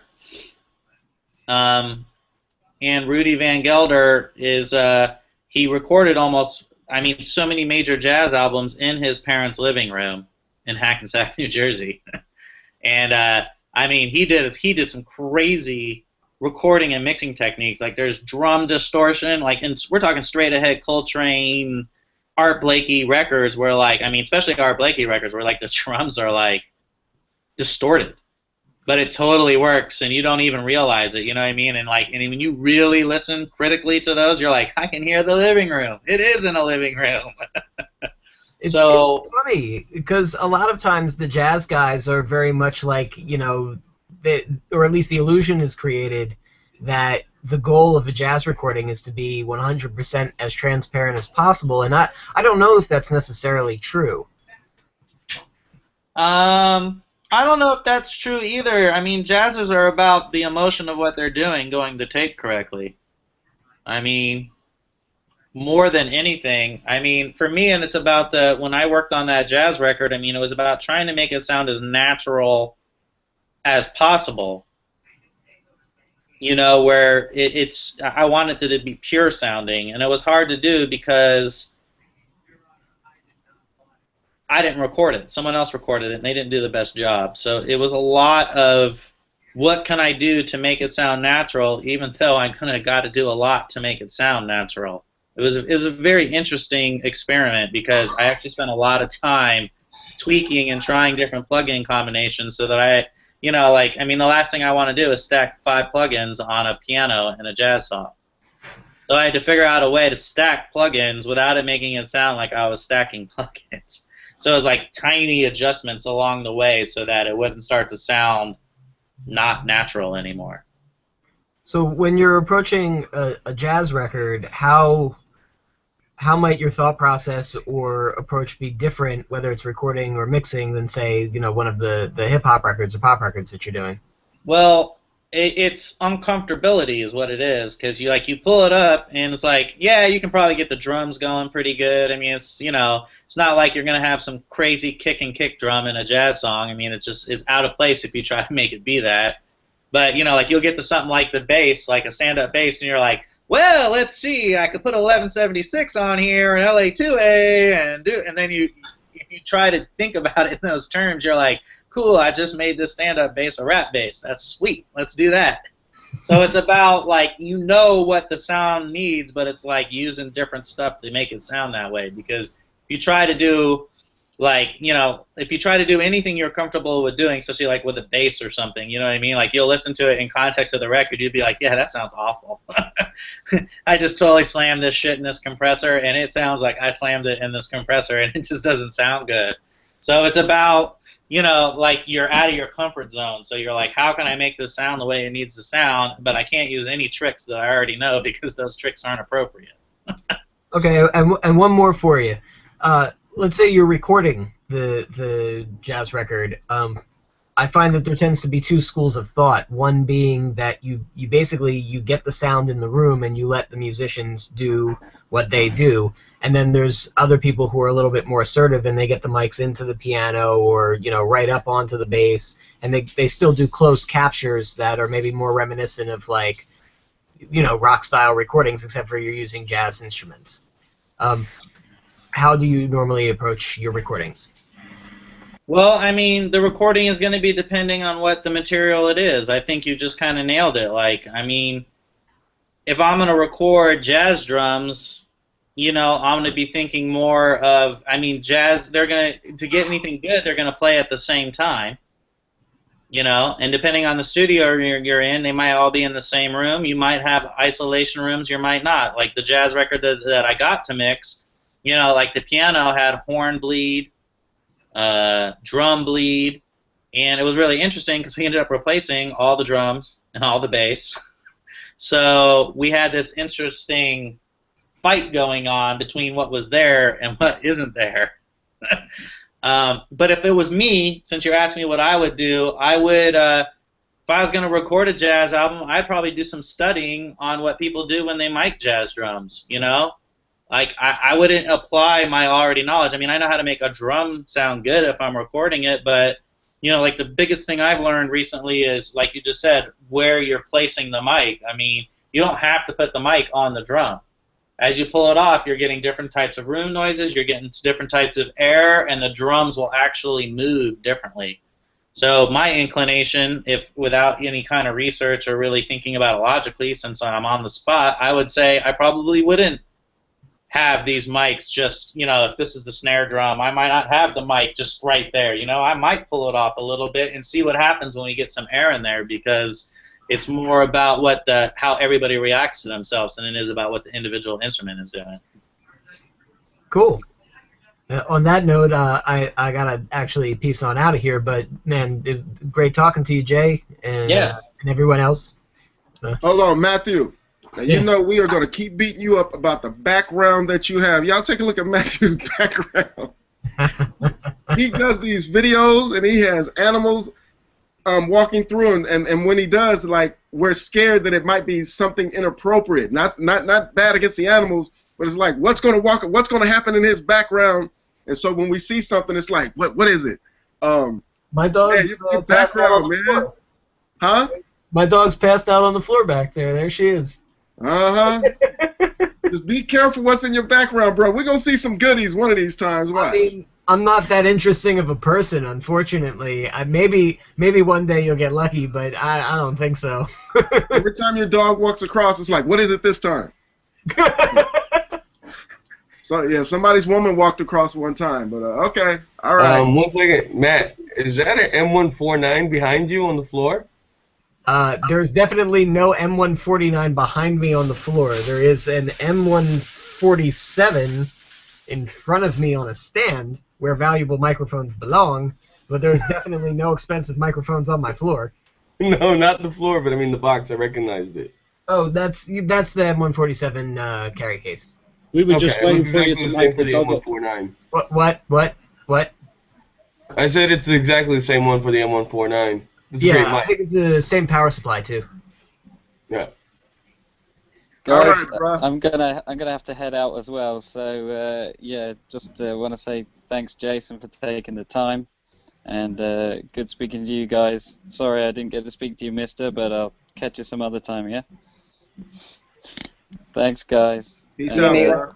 Cheers, thanks Neil. again, Jason. Thanks, guys. See ya. Thanks. Yeah, guys, I'm going to have to shoot off as well, but just before I go, I just wanted to address what Joe said earlier, you know, about the impedance for microphones. There's a website that's microphonedata.com. That's microphone dash, whatever the word is for dash, microphone-data.com. And if you type in whatever mic it is, it has all the specs on there for most of the mics that have ever been out. So it'll tell you what impedance they are and things like that. So if you're struggling to find, you can normally find it on there. But I'm going to get off. It's good to meet you, Jason. Cheers for all the info. Really enjoyed it. Cheers, guys. See Peace ya. out, bro. I have two questions. One about the 2192, but also about this jazz recording thing. Like, what's... Okay, you don't have to say a studio, but I'm sort of perplexed that a professional recording studio in New York just completely recorded shit, and we're 100% okay with it, and didn't tell the artist, what the fuck are you guys doing in my studio? I mean, maybe... Well, the first studio was in Jersey, and I don't know where it was at. I don't remember the name of it. I do know the name of the studio in New York. I'm not going to say it.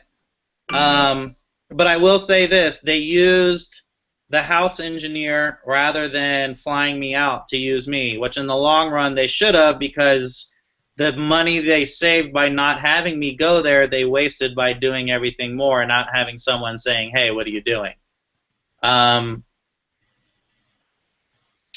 mean, I can't say it was recorded horribly because that would be unfair, but there were just certain things that made no sense to me. Like the piano was not recorded well, and the studio was picked because they had an old vintage piano there, and it was just like, when I got it back, the piano sounded like it had a blanket on it. It was just so muffled sounding. It just didn't sound good. You know what I mean? Like, this was a concert grand, 1901, whatever, Steinway, Busendorf, or whatever it was, I don't remember. But it was some crazy piano, and they picked the studio specifically because of the piano, and the piano was probably one of the worst recorded things that was there. You know, I got things where the drums were recorded with, like, you couldn't even see the waveforms. The levels were so low. And that makes no sense to me. Like, I don't care how long you've been an engineer. If you've been an engineer for 6 months, you've been an engineer for 6 years, you've been an engineer for 16 years, there is zero excuse that you're ever going to give me that makes it okay to record drums with no level. I can give you an excuse. I can give you one. Those guys were in charge, and they are paying me. I tell them, look, this is garbage. No, we know what we're doing, and they force the issue. If I'm not a decision maker and you're not around as a producer, decision maker type person, and they're the decision makers, in the end, I say, you know what, to hell with it. This is what you guys really want to do? That's still not an excuse for recording drums with no level. Like, I don't even know how you can record a snare drum that has almost no level. Like if you just turn the mic pre on and put the snare put the mic within 5 feet of the snare, there's going to be a waveform present. I literally had points where on the kick and the snare I had to turn them up +10, +16 dB and clip gain. Wow. And that was still like teeny tiny waveforms, you know what I mean? But I had to do something so I wasn't just gaining it up in the mic pre. But you know, as we all know, when you do that, the noise floor comes up. I mean, it's just, you know, it's not a high fidelity recording. Right. Wow. You know, thank God parts of the overheads and stuff were all right, so I could get some tone back. But it's like singling this one session out is not fair, because I've done hip hop, I've done pop, I've done all kinds of sessions like that where I will get drums recorded with no level, and it literally makes no sense to me. Like you can be the worst engineer and have no idea what you're doing, and if you just put a mic in a room with drums, like, how can you not have a level? Drums are loud. He's laughing because he knows. Drums are loud. Like, how can I pull open Pro Tools and look at a 4-minute song and not see one waveform on the kick or the snare? How is that fit? How did you? I want to know how you did it, because I'm amazed. They kicked the engineer out. They kicked the engineer out, and they recorded it. That's hilarious. No, you gotta have skills to put a mic. No, you gotta have skills to put a mic on a drum. Jason is not hearing it. No, seriously, like, I've done a lot of live stuff, and I've recorded drums before, and I mean, a 57 on a snare is loud, you know, and a 57 ain't nothing nice. You know, I ain't gotta do nothing magical to make a 57. Like, you just gotta you're right. Turn the preamp on. If the mic pre-power is on and the level isn't on 0, there should be level recorded. Like, I just want to know how someone can record a kick and a snare with absolutely no level, no waveform on it at all. Like, the sound's there, but it's got no transients.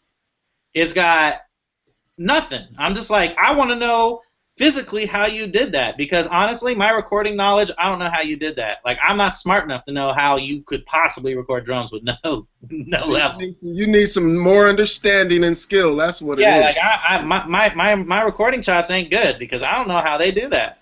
Maybe they had I put a mic on a kick and a snare, and I'm doing everything I can to keep the shit from clipping. Maybe they had some cables that were reversed, and all you were hearing was like the difference between the imbalance. I would go with you on that, except for the fact that it's happened to me at least 100 times. Oh God! From different people? From different engineers. Well, it's looking bright for us other engineers. Well, you know what? And to go back to what you said, Matt, with the client pushing you and all of that, I've recorded drums with Polo before where he's like, I ain't sitting here all day while you get drum sounds. Make it happen. And I've literally recorded the drums with a kick mic and overheads, and that's it, and made the drum smack, and he's like, love it, don't put anything else on it. So I don't know, even if you get rushed, I don't know how. Like, bass, I mean, you should be able to make something happen. Yeah. Got a question for you. The desks, do you still mix using like desks, right? Like today, these days, do you actually get chances to mix with desks on this project? Yeah. Okay. The aloe black that's coming out, we mixed those at the studio. I mixed one of them we mixed on a J, and the other 2 we mixed on a G SSL. Okay, recently stuff. Good. Okay, now question: when the difference when you're mixing on a desk versus in the box, what is there different? Like, we were talking to James Lugo, and he clued me into the whole. He could just reach over, make moves like this, whereas I gotta click, click, click, and it takes me out of my thought process. What do you notice as far as you're mixing, the differences between your mixing in the box and on a desk? Well, I mean, you're obviously going to be more. I mean, for me, it's way more efficient in the box. But I mean, you're comparing apples and oranges. I mean, in the box, you're dealing with digital RMS. On a console, you're dealing with analog RMS. They're 2 very, very different beasts. and your output of what you get when you're done with the mix is completely different. So I find that I have to work hard now to be on a desk because I'm so used to being in the box that, you know, you have to like remember that it ain't the same. You know, like you can't hit the kick channel with the kick at 0 because it's going to clip the input transformers of the console. Like it's not going to sound good. You got to turn it down so that there's some headroom in the console, so then you can go in there and EQ and compress the shit. So I mean, it's like it's just too big of it's two separate beasts. Like they're the signal flow wise, you can think about them the same, but actual laws of physics are completely different. I mean, analog and digital audio reacts completely differently. Nick, I have a question concerning the SSL.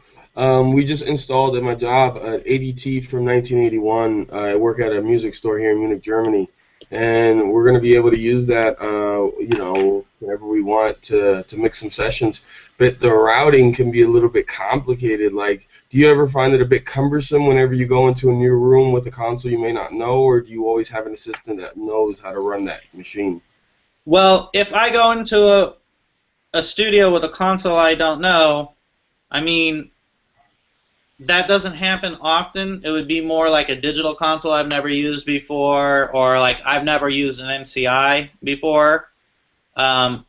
Having a good working knowledge of signal flow usually helps me get through that. I mean, every console, whether it's a inline console or a series console, I mean, the signal flow does work technically the same way.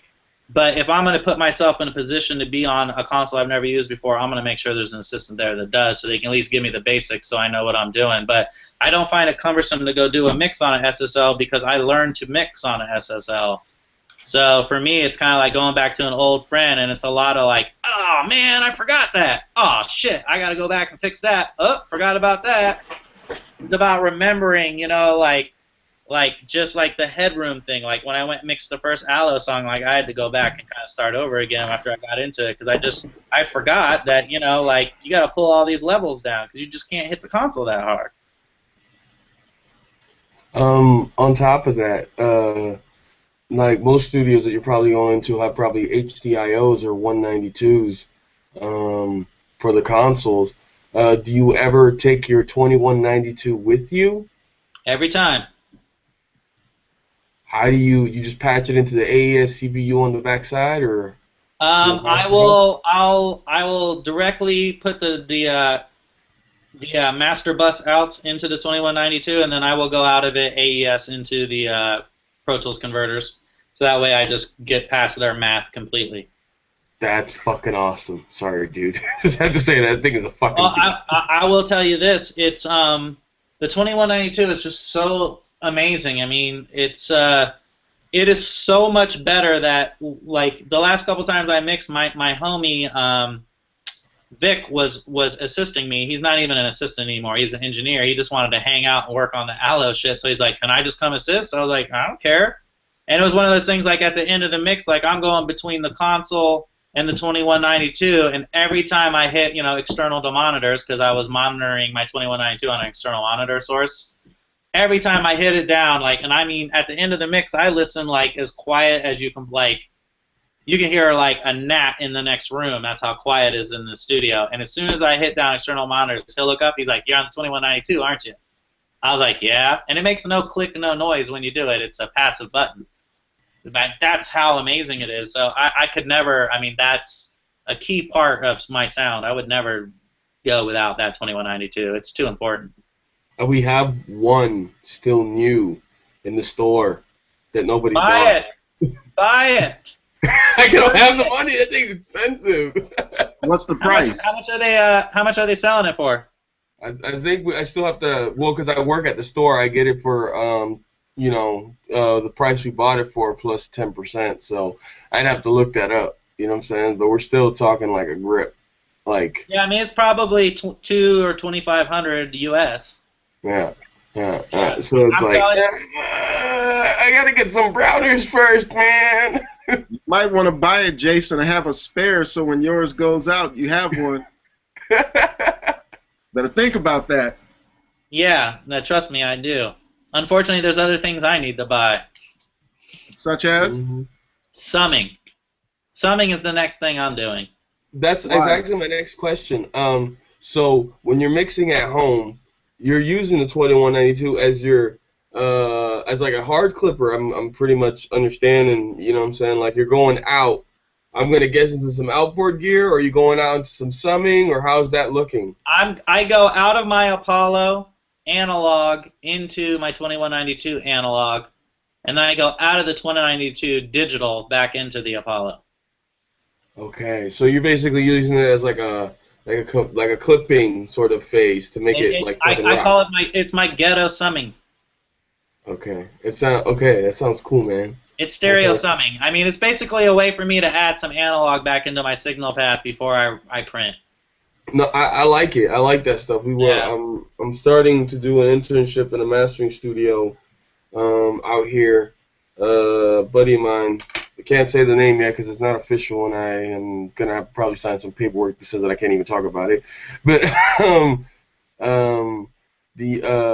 the thing he mastered a track for me. He does all my mastering. He's the guy that I go to, and he mastered a track for me. And every single time I'm at his studio, like we're going through all of his 2254s, his Fairchild, or whatever gear he has. And whenever we hit his converter, like the first time round, where we're doing the mastering, it's like he doesn't really push it, but then when the client's like, no, I want it to hit harder and I want it to sound more like heavy, you know what I'm saying? In German it's called mächtig. It's like it sounds like more powerful, we just start clipping that converter, you know what I'm saying? It's not the 2192, it's an actual class, it's a 32-bit class A whatever custom. I don't understand that shit. It's a hand-built class A fully discrete analog to digital to analog converter. Exactly. And a master clock. Right. And the harder you hit it, when you start clipping it, you do get, analog things start happening. You're getting, analog compression. You're getting analog harmonic distortion. Like it starts coloring the sound, and it's pretty impressive the way that it does it. I mean, it sounds fantastic. Like you weren't in here earlier. Like I told anyone, if there was a fire in my house, the 2192, my cats and my saxes would be the things that leave this house. I don't care if my computer burns up. I don't care if my speakers burn up. I don't care if my Apollo burns up. I can get another Apollo. But that 2192, I can't live without my 2192. That's crazy. So what is your complete home setup? Not your master bus. I know you don't want to talk about what's on it, but if you're setting up a mix at home, what's your setup? Do you have a console at home or a desk or?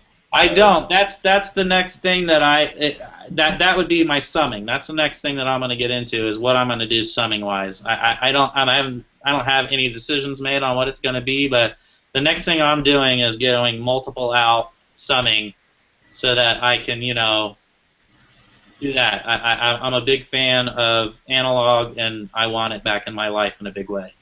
I've tried the summing.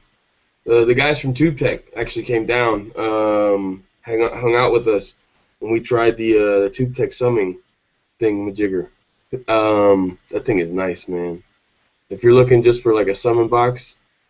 Yeah, I gotta do. I mean, I'm gonna be really picky with whatever it is that I get. I'm gonna, for me, we were talking about this earlier, and we were talking about the difference between digital and analog, and I was talking about speed and all this, and the thing that I didn't bring up earlier, which some of you digital heads and that are smarter than me are going to think that I'm wrong, but I'm not, is Pro Tools has no phase.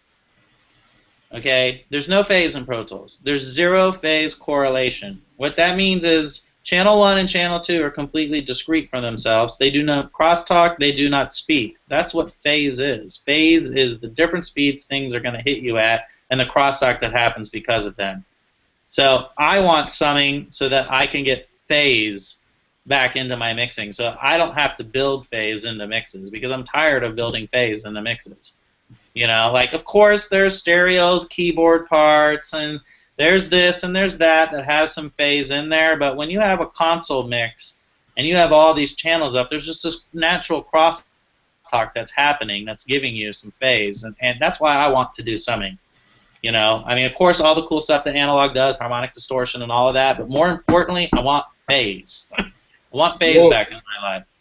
What are you looking at to give you the crosstalk? What are you looking at to give you the crosstalk? Well, crosstalk is just what would naturally happen in, like, when you record something stereo and you get the mics up and you put it on the console and then it goes to tape. Your left and right signals are sharing information. So where your left and right comes together, this crosstalk area right here is where your ear clues into what's right and what's left.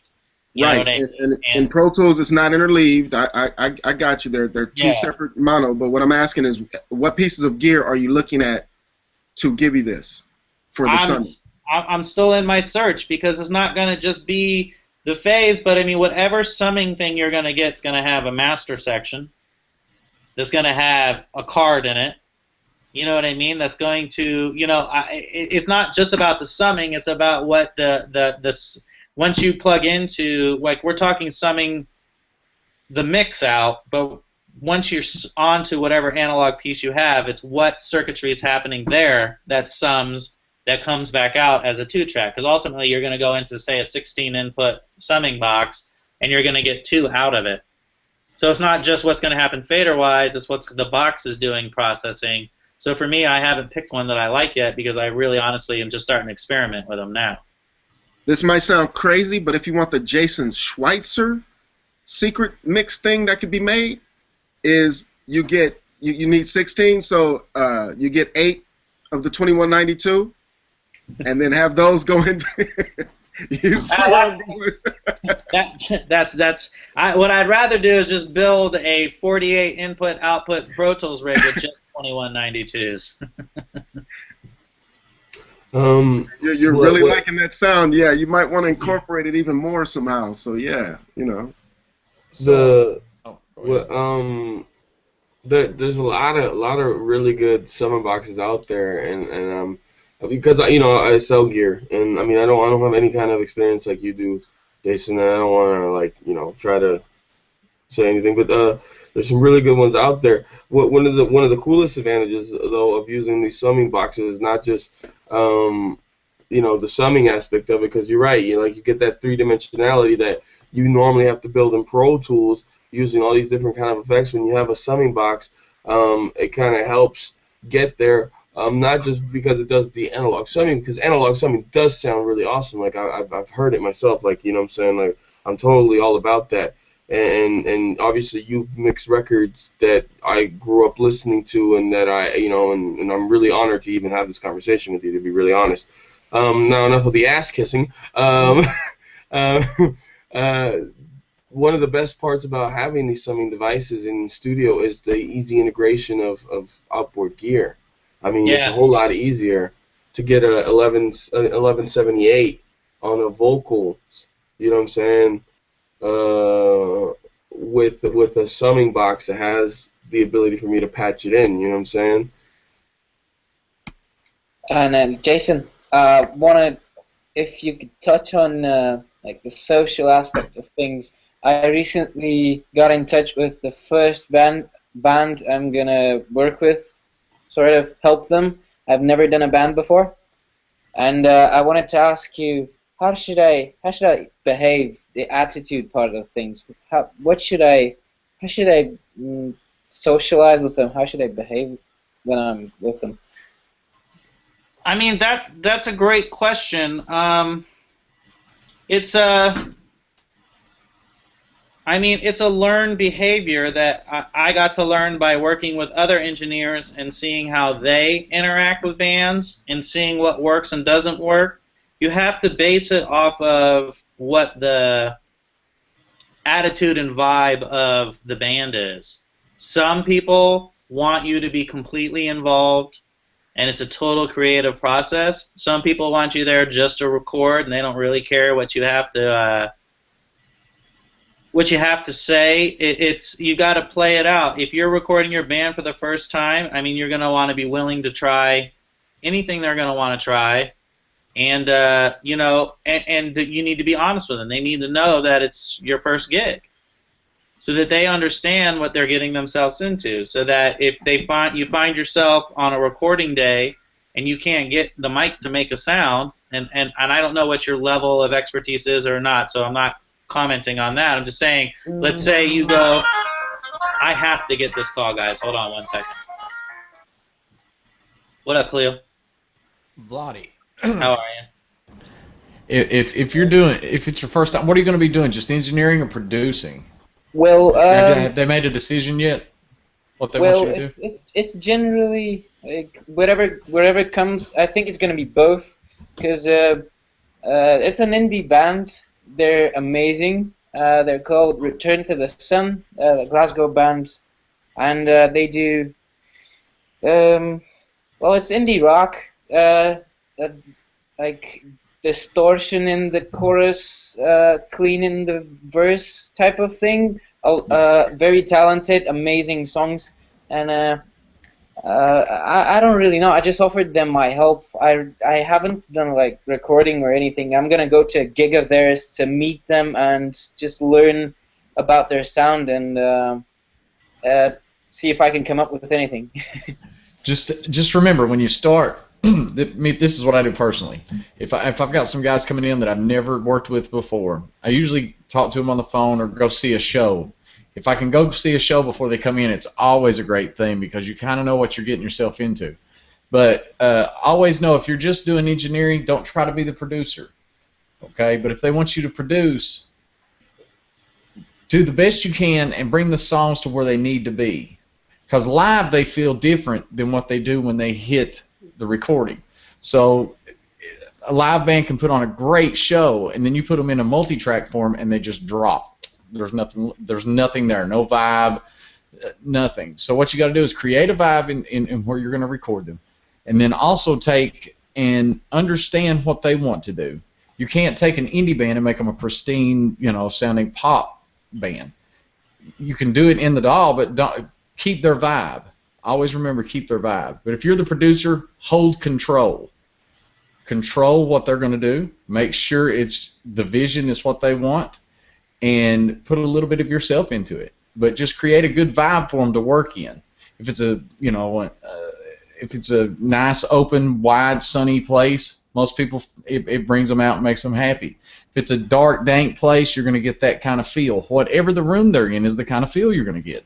So just be sure that you get the vibe of the band down in the recording, and you'll do fine, man.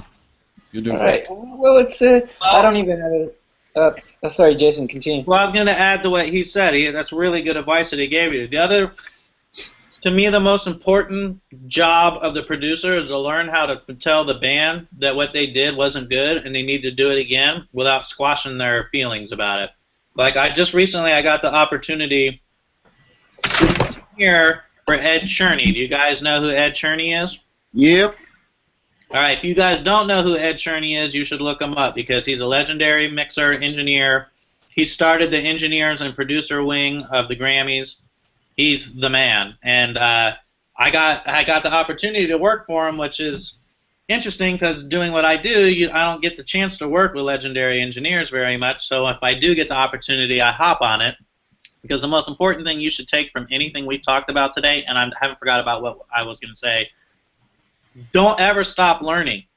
I don't know everything there is to know.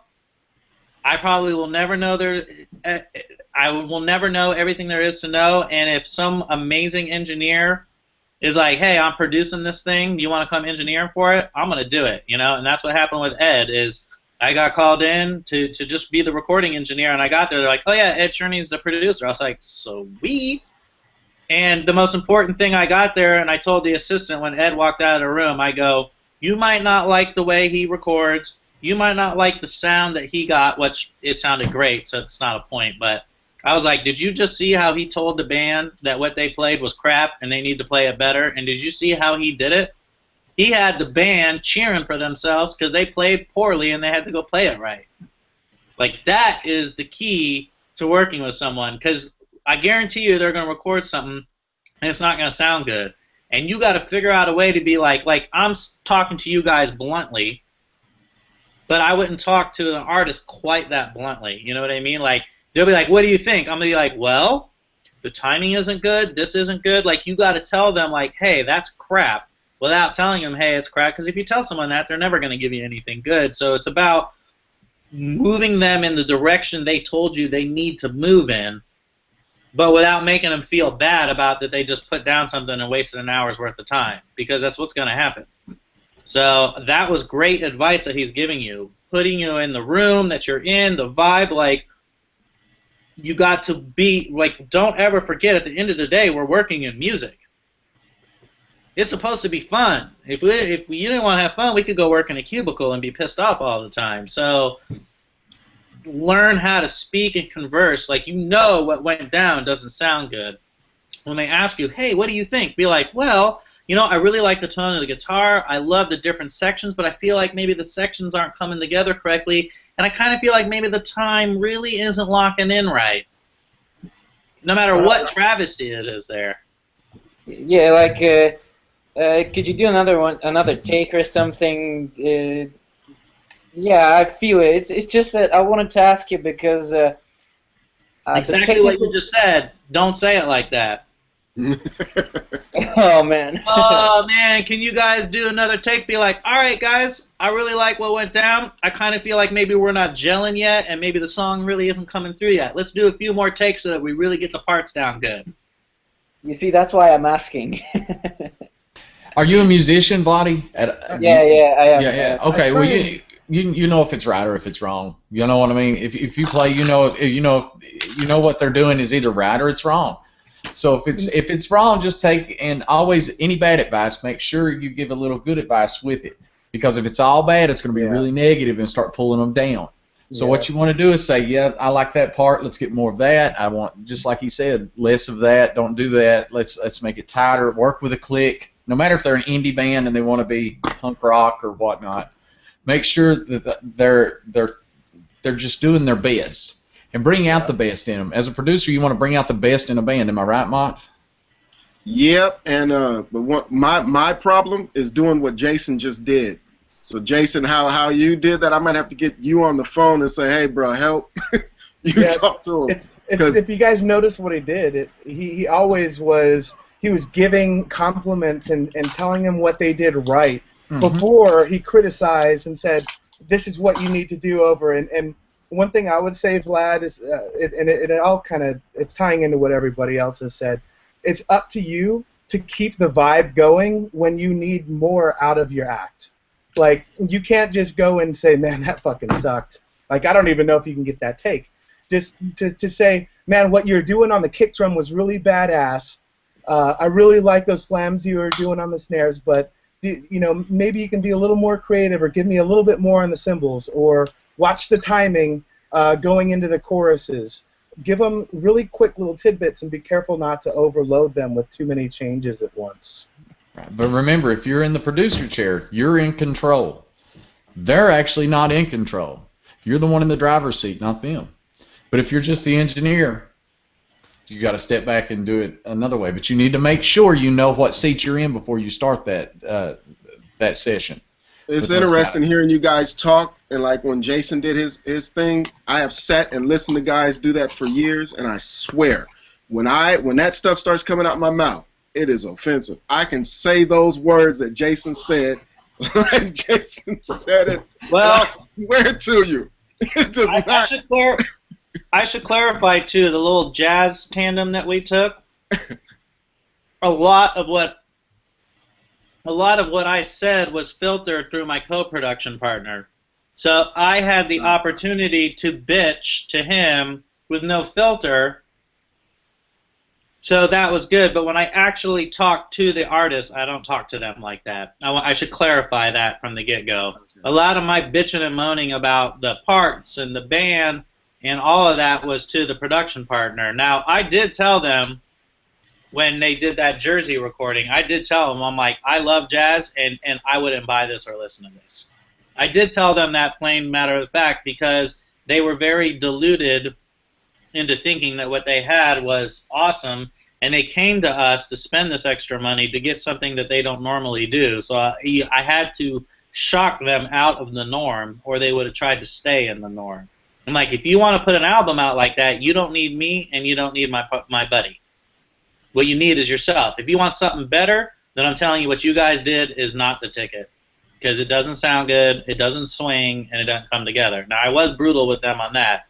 But as far as the other stuff, like, you know, new drummers and all this, I had a production partner that I could filter my harshness through first. But if I was talking to them, I would be more diplomatic, the same way that that Joe is saying. Like, you got to know your role, and it's hard for me as an engineer, because I'll work in sessions, and I mean, I have relative pitch. That means that within the song, I have perfect pitch. I can't tell you what note a note is, but once I'm in the song and I hear the key reference, I have perfect pitch within that realm. And when I record vocalists, it's really hard for me not to make facial expressions. And I've had to train myself not to do it, because they'll sing that shit wrong, and I'll be like, and I forget they can see me through the booth. And I did it on a session, and this dude, like, I mean, he threw for the note, and he didn't make it. And it was just one of those where I was like, yeah, you got to watch the eyebrows. And you know what? You get really lucky. If you can just make an eyebrow movement, like, you can usually follow it up with a funny face and get out of it, but you really do have to look out on the snide faces. I got called on it instantly, and the guy's like, what was that face for?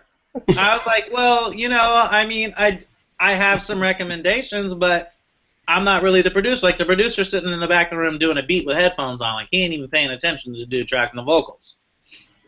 Wow. And I was like, that's a different kind of producer. Yeah, I was like, I have lots to say if you want to hear it. I go, but it's not my place to say that, and I don't want to be that engineer that's the know-it-all that comes in trying to tell you how your song's supposed to be. He's like, no, I want to hear what you had to say. I go, well, you were sharp the whole song. Like, the whole part you just did is, like, super sharp the whole time. Like Jason, you're not... when you find yourself in that position where you come in as an engineer and you end up assuming the role of a producer or even co-producer, I mean, it seems to me like nobody's really working for points anymore. Are you increasing your rate, or are you just kind of giving your production assistance when it's needed, as needed, for whatever rate you're hired on as? Unfortunately, most of the time you're just doing it. Yeah, yeah. It's one of those things, if you don't do it, someone else is willing to do it. That's right. That's what I was making sure. Now, when bands start from the get-go and they say they're going to want help and I'm going to be serving a certain role, then yeah, they're going to have to dish up either more money or a point or something that makes it, you know, compensate me for what I'm doing. But, I mean, sometimes you just do it. I mean, at the end of the day, they're going to be like, well, why didn't a record come out good? Mm-hmm. Do you only really work for points when a record label is involved, or if an artist is developed enough? Like, at what point do you consider taking points as part of payment from a client? Like, what are the prerequisites? It's on a per project basis, you know. Like, I'm not gonna work for. What's the best way to say that? I mean, first of all, points aren't freely given out anymore, so the opportunities to get them are not abundant. But, you know, if they don't want to make the rate, you know, then they can compensate with a point. You know, that doesn't mean that they're going to pay me zero and give me a point unless it's something like where I'm producing it, and it's like my, you know, like it's, you know, like my name's going on it by produced by me, like then it becomes an opportunity for me. But most of the time that's handled by my management. And if they don't, you know, the management will give them a rate. If they don't want to meet the rate, they'll be like, well, he'll do it for this, give him part of the song. Right, and, you know, and you're only doing that with established artists, I take it? Well-established artists? Established or unestablished. I mean, obviously, if it's established artists, you're going to be willing to waver on the rate a little bit more because you're going to be guaranteed a return on your point. Right. Right. Versus a no-name act where you're like, no, you're still going to have to come up with some dough because, I mean, you have nothing to prove to me that this point is worth anything. Right, right. Interesting. So do you hold different, I'm sorry, go ahead. No, go ahead.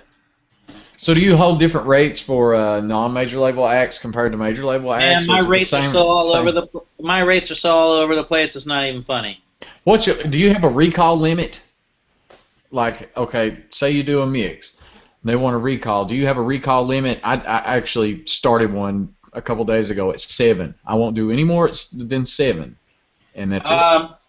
I do, and it's price dependent. So you charge for so you're charging for your recalls? No. Okay. Okay. Right. What I mean is, you want to pay my rate?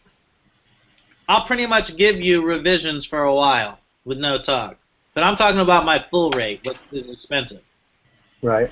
You want a deal? You want to pay me a little tiny bit? I tell them from the get-go, like if I, an unsigned artist, a local artist, someone that, literally doesn't have any money, and, they come up with whatever they come up to have me work with them, I'll be like, I will do this. However, you should know that you are not the priority. If I get called for another gig, you're waiting. You need me to do this, you're waiting. When we're done, I will give you 2 revisions. Use them wisely. I will tell you what a revision is. Don't call me when you listen to the mix and say, I want to kick up one snare. I go, that's a revision. You ain't going to get another one after that. So wow. Listen all over the place. Now, the more established the act is, the more willing you're going to be around on it. But in general, I don't get too militant about the recall thing because I consider it a challenge to see if I can keep them down in the recalls. But when someone gets picky, I've printed 25 revisions before, and I've been like, you guys are paying more money. Like, I'll keep doing revisions, but understand that, if you're giving me new instrument parts after I've turned in the final mix. It's not a revision. Yeah, you got to pay. Not a mix revision. That's a new part. I hate that. I had a lot of that over Christmas for the Christmas projects. I had to. It was like an 80-track session, and the guy ended up wanting to add harmony vocals. He wanted to add a horn section and strings. I'm like, dude, this song isn't even done, and I'm on revisions on the mix. You're wanting me to re-record, not even re-record, but add parts, overdubs. The bill should go up. Absolutely, and it's hard because when you do have a well-paying customer, I have a hard time setting those limits once the ball's already rolling. Like, if they're paying a good number for the mix, like, at what point do you say, I told you that I would do revisions, but this is too much. I feel like I'm reneging. Yeah, I agree with that. If they're getting close to my mix rate, and we're doing revisions, I'll take responsibility for a certain amount of revisions. Right. Because if they're coming to you for revisions, and it's real revisions, meaning you're changing balances or you're changing reverbs or something they just don't like, I kind of consider that my responsibility. Maybe I didn't hit the mix where they said they wanted it to be at. Maybe I didn't capture what they were going for. But, when we start getting up there in mix revisions and new parts are coming into play, yeah. Or the new thing that people are doing, they're like, well, I want stems of the mix. I'm like, cool, what do you mean? They're like, I want every single sound bounced. I'm like, no. Do you even give that as an option, or will you even provide that if they ask? I'll provide it, but they're gonna pay, and they're gonna pay a lot. Yeah. So are you paying at that point? Are you paying more for your intellectual? Are you charging more for your intellectual property at that point when somebody says, I want your stems? It's funny. It's funny. Most of the time, the people that ask for the stems are the low-budget people. They always want the most. Which makes me laugh because I'm like, no. I mixed this stuff for this guy a few years ago. It was awful. It was awful.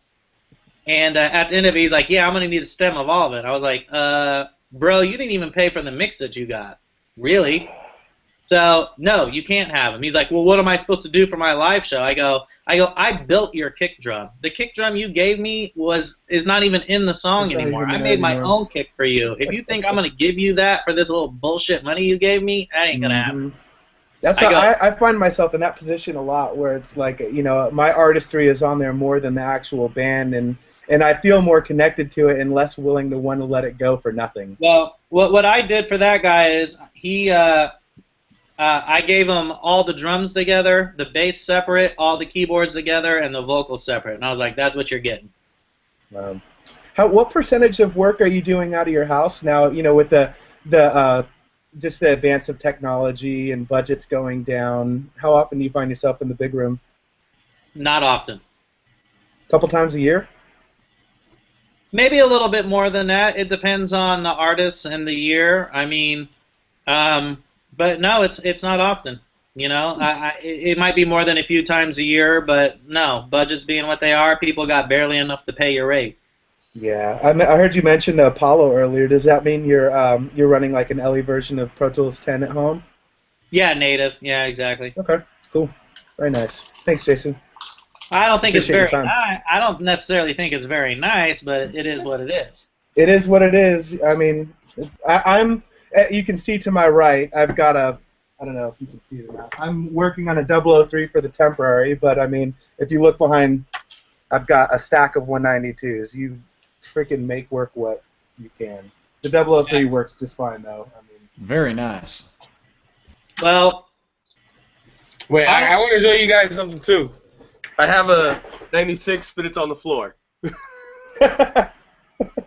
Is it hooked up? Is it hooked up? Sorry. Wow.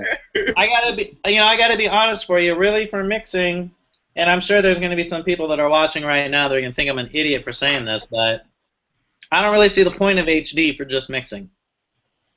I need it for the low latency tracking, but no. I get that 100%. You're over there recording. Yeah, I've got 5 rooms on the other side of the glass. Yeah, so. If you're over there recording, you got to have HD because you need that low latency recording. But I mix at my spot. Yep. You know, if I do any recording, like someone will call and be like, "Hey, dude, can you put some sax or flute on something?" And I record myself doing it. Yeah, yeah. You know, so I just don't see the point of having HD and spending, you know, another $12,000 just to have HD to be mixing. I don't see the point. Well, Jason, here's the thing. I work at a pro audio store, and I get like the Burrow shit. Like, there's a subwoofer from Genelec right there. I didn't pay for that. You know what I'm saying? Like, it's on loan. Hey, Jason. Real quick, North P is asking, what do you think about console emulations? If you're listening right now, be more specific. He says lots of console emulations. He says like VCC. I'll be honest with you. I haven't used it. So I'm not even going to sit here and try to pretend and bullshit you like I have used it. I can tell you that, in general, I find myself not leaning towards wave plugins. I intend to not like the way they sound. That doesn't mean that there aren't some out there that are going to sound good. They're starting this new sound grid technology, and they're doing things to try to improve their processing and make their plugins better. I mean, they're basically going to try to start following on the heels of Universal Audio is what I'm guessing. If I were to use a console emulator or tape emulation, I mean, I don't know if you guys know this or not, but I'm a UAD artist, so I'm an endorsed artist with them, so right. I love Universal Audio. I think they make the best sounding plugins that are out there and the best sounding converters that are out there. I use their tape emulators, and I use their console channel strips and stuff, and I don't think anyone can touch them on sound. That doesn't mean that there's not going to be someone coming out that's going to put the same work in. They've been willing to put the work in to do true emulations of their gear. So I haven't used a VCC. I can't comment on it. I can comment on the Universal Audio stuff, and I can tell you that it sounds pretty darn tootin' good. Does it actually sound like what you expected it to sound like? Their half-inch tape emulator is amazingly confusing. It is so good. And what I mean is that it's so good that I can't figure out how they're doing it. Because my problem with a lot of emulators and harmonic distorters or tape saturationers or whatever plugin you can think of that does some kind of vibey thing. To me, it usually sounds like it's a blanket put on top of the sound. Like they've now changed the sound and made it be so artificial sounding that, yeah, there's cool stuff there, but what happened to the original sound? I call it mashed potatoes. I like that. I'm not mad at that. Mashed potatoes. The UAD, they have an ATR 102, which is an Ampex tape machine emulator, which I've printed hundreds of mixes on. And I got to tell you, it does not blanket the sound at all. I don't it literally, like I'm going to tell you, I have no idea how it works. So what I'm telling you right now is bullshit. But it's almost like it's looking ahead in the mix, and it's deciding based off the program material how it's going to process the sound when you hear it in real time. Like it doesn't blanket your mix at all. It literally starts reacting. And I'm not going to sit here and tell you that's exactly like a tape machine, but you hit it harder, it does things like tape does, you know? And when you hit it on there, like, the best way I can describe it is if you take like an acoustic guitar, a well-recorded acoustic guitar, and you just put it up in Pro Tools with no plugins on it at all, it usually sounds pretty good. And if it's a steel string, you're probably hearing the pick come off of the steel strings a little bit more, and maybe there's a little bit of body missing from the guitar just by the natural digital thing that's happening to it. If you put just the ATR 102 on the master bus or on the sound or on whatever, however you choose to process it, automatically you can start to hear the wood of the guitar start to come out. You've done nothing else to the sound. It's not EQ, and it's not adding EQ. A lot of these tape emulators do EQ pushes based off of what the EQ curve would be depending on the alignment of the tape machine. You know what I mean? So they'll say, oh, well, maybe we'll push the lows a little bit and we'll round out the highs a little bit because that's what you would see in tape. This is not doing that. It literally, like, you put it on, you're like, holy crap, that guitar sounds amazing. And you've done nothing to it except for put this tape emulator on it, but it pulls out this natural woodiness and a naturalness to the sound. It truly is amazing. Opens it up a little bit. Yeah. The UAD stuff. Oh, go ahead. No, I was gonna say it just really is. It's an amazing thing because most of the time you can figure out kind of what a plugin's doing, like a compressor, how they emulated it, how the EQ curve is. You're like, all right, I get what they're doing, I get it. This tape machine, I'm just like, how are you guys doing this processing without making it seem like any processing is happening? Like you're changing your whole sound, whatever it is. But it doesn't seem like you did that. That's, to me, is an amazing feat in a digital world. Because usually, like you know, if any of you have ever watched any video I've done for UA or anything, you'll hear me say the worst thing you can do is have a ton of plugins on all the sounds in your mix.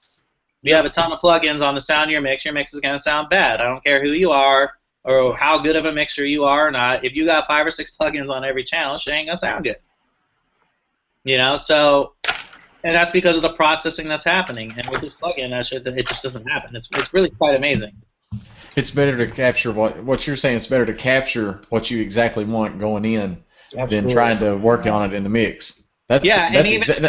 Track it that way. And this tape plugin goes that extra mile. And I mean, even if you recorded a really awesome sounding guitar, I mean, you know, it has that digital thing on it. And when you put this plugin on there, you're like, wow, I thought I recorded that guitar and it sounded really good. I was sorely mistaken because this sounds better. So are you exclusively using UAD?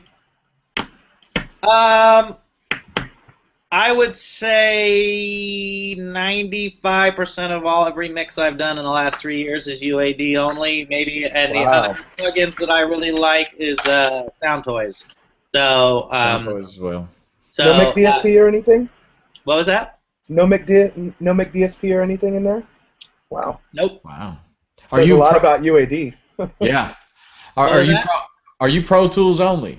Or do you use anything else? I mix in Logic too. In fact, that Mayer record that Matt mentioned at the top of the show, that whole album, How Do You Do, I mixed that whole thing, and I mixed that in Logic on my laptop before I even had my Mac Pro or anything. Logic 9? You mean the final? The final came out of your laptop. I mixed it on my laptop, and I only had a UAD solo card, a UAD2 solo card, so I had one DSP chip, so I could only use about 10 plugins at a time. Okay, so were you bouncing? Where was this recorded? Who recorded this? Mayer recorded most of it himself. At his home? At little studios in Detroit and things like that, wherever you could find musicians at. Were you consolidating a lot during that session, or? No. No? You just went for the minimalist approach? On the mix? I mean, I'm a minimalist by nature, really, so I can't say. I mean, if you open up my mixes, I'm not going to say you're not going to find tracks that have a lot of plugins on them because, you know, if the vocal's not recorded right, it requires things to happen. And I don't know if I've mentioned this yet or not. Oops, sorry, my computer got weird there. I'm a fan of doing little changes. I'd rather use 3 plugins to do an EQ than 1 plugin and jack the crap out of the EQ to do it, because it's all it's doing is adding or subtracting gain at that point, and that changes the way something sounds. So I have a very specific theory and method of EQing, and I do things in a very specific manner based off of, you know, trial and error of what I think sounds good. So, you know, you might open up a mix of mine and you might see a vocal that has maybe 2 or 3 EQs on it, maybe more than 1 compressor, maybe a limiter, but you're not going to open up and find a piano sound that's got 10 plugins on it. I mean, the music part of my mix, you'll see 2 plugins, maybe 3 at the most. I just don't.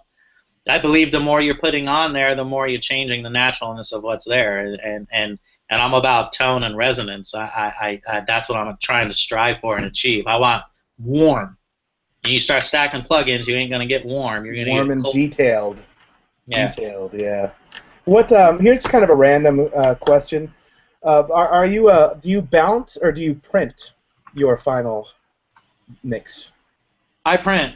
I wouldn't bounce to disc if you can avoid it. I've definitely, you guys can all do this same experiment yourself, but if you bounce in Pro Tools, now I haven't done this experiment with Pro Tools 10, but I know Pro Tools 9 and Pro Tools 8 does this. When you bounce to disc, it changes the sound. The algorithm is different, right?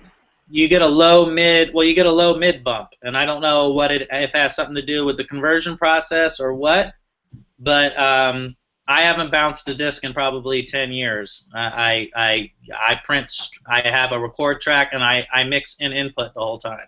I'm running through my chain the whole time. It seems like most pros that I know do that. You have it, when you print, you have it in the project, so whenever you do some revision, you can always, you don't have to re-import it or something like that. You have it right there. You can just edit it out and like add another track and just copy it over and listen to it and compare your revisions. It makes workflow a whole lot better too.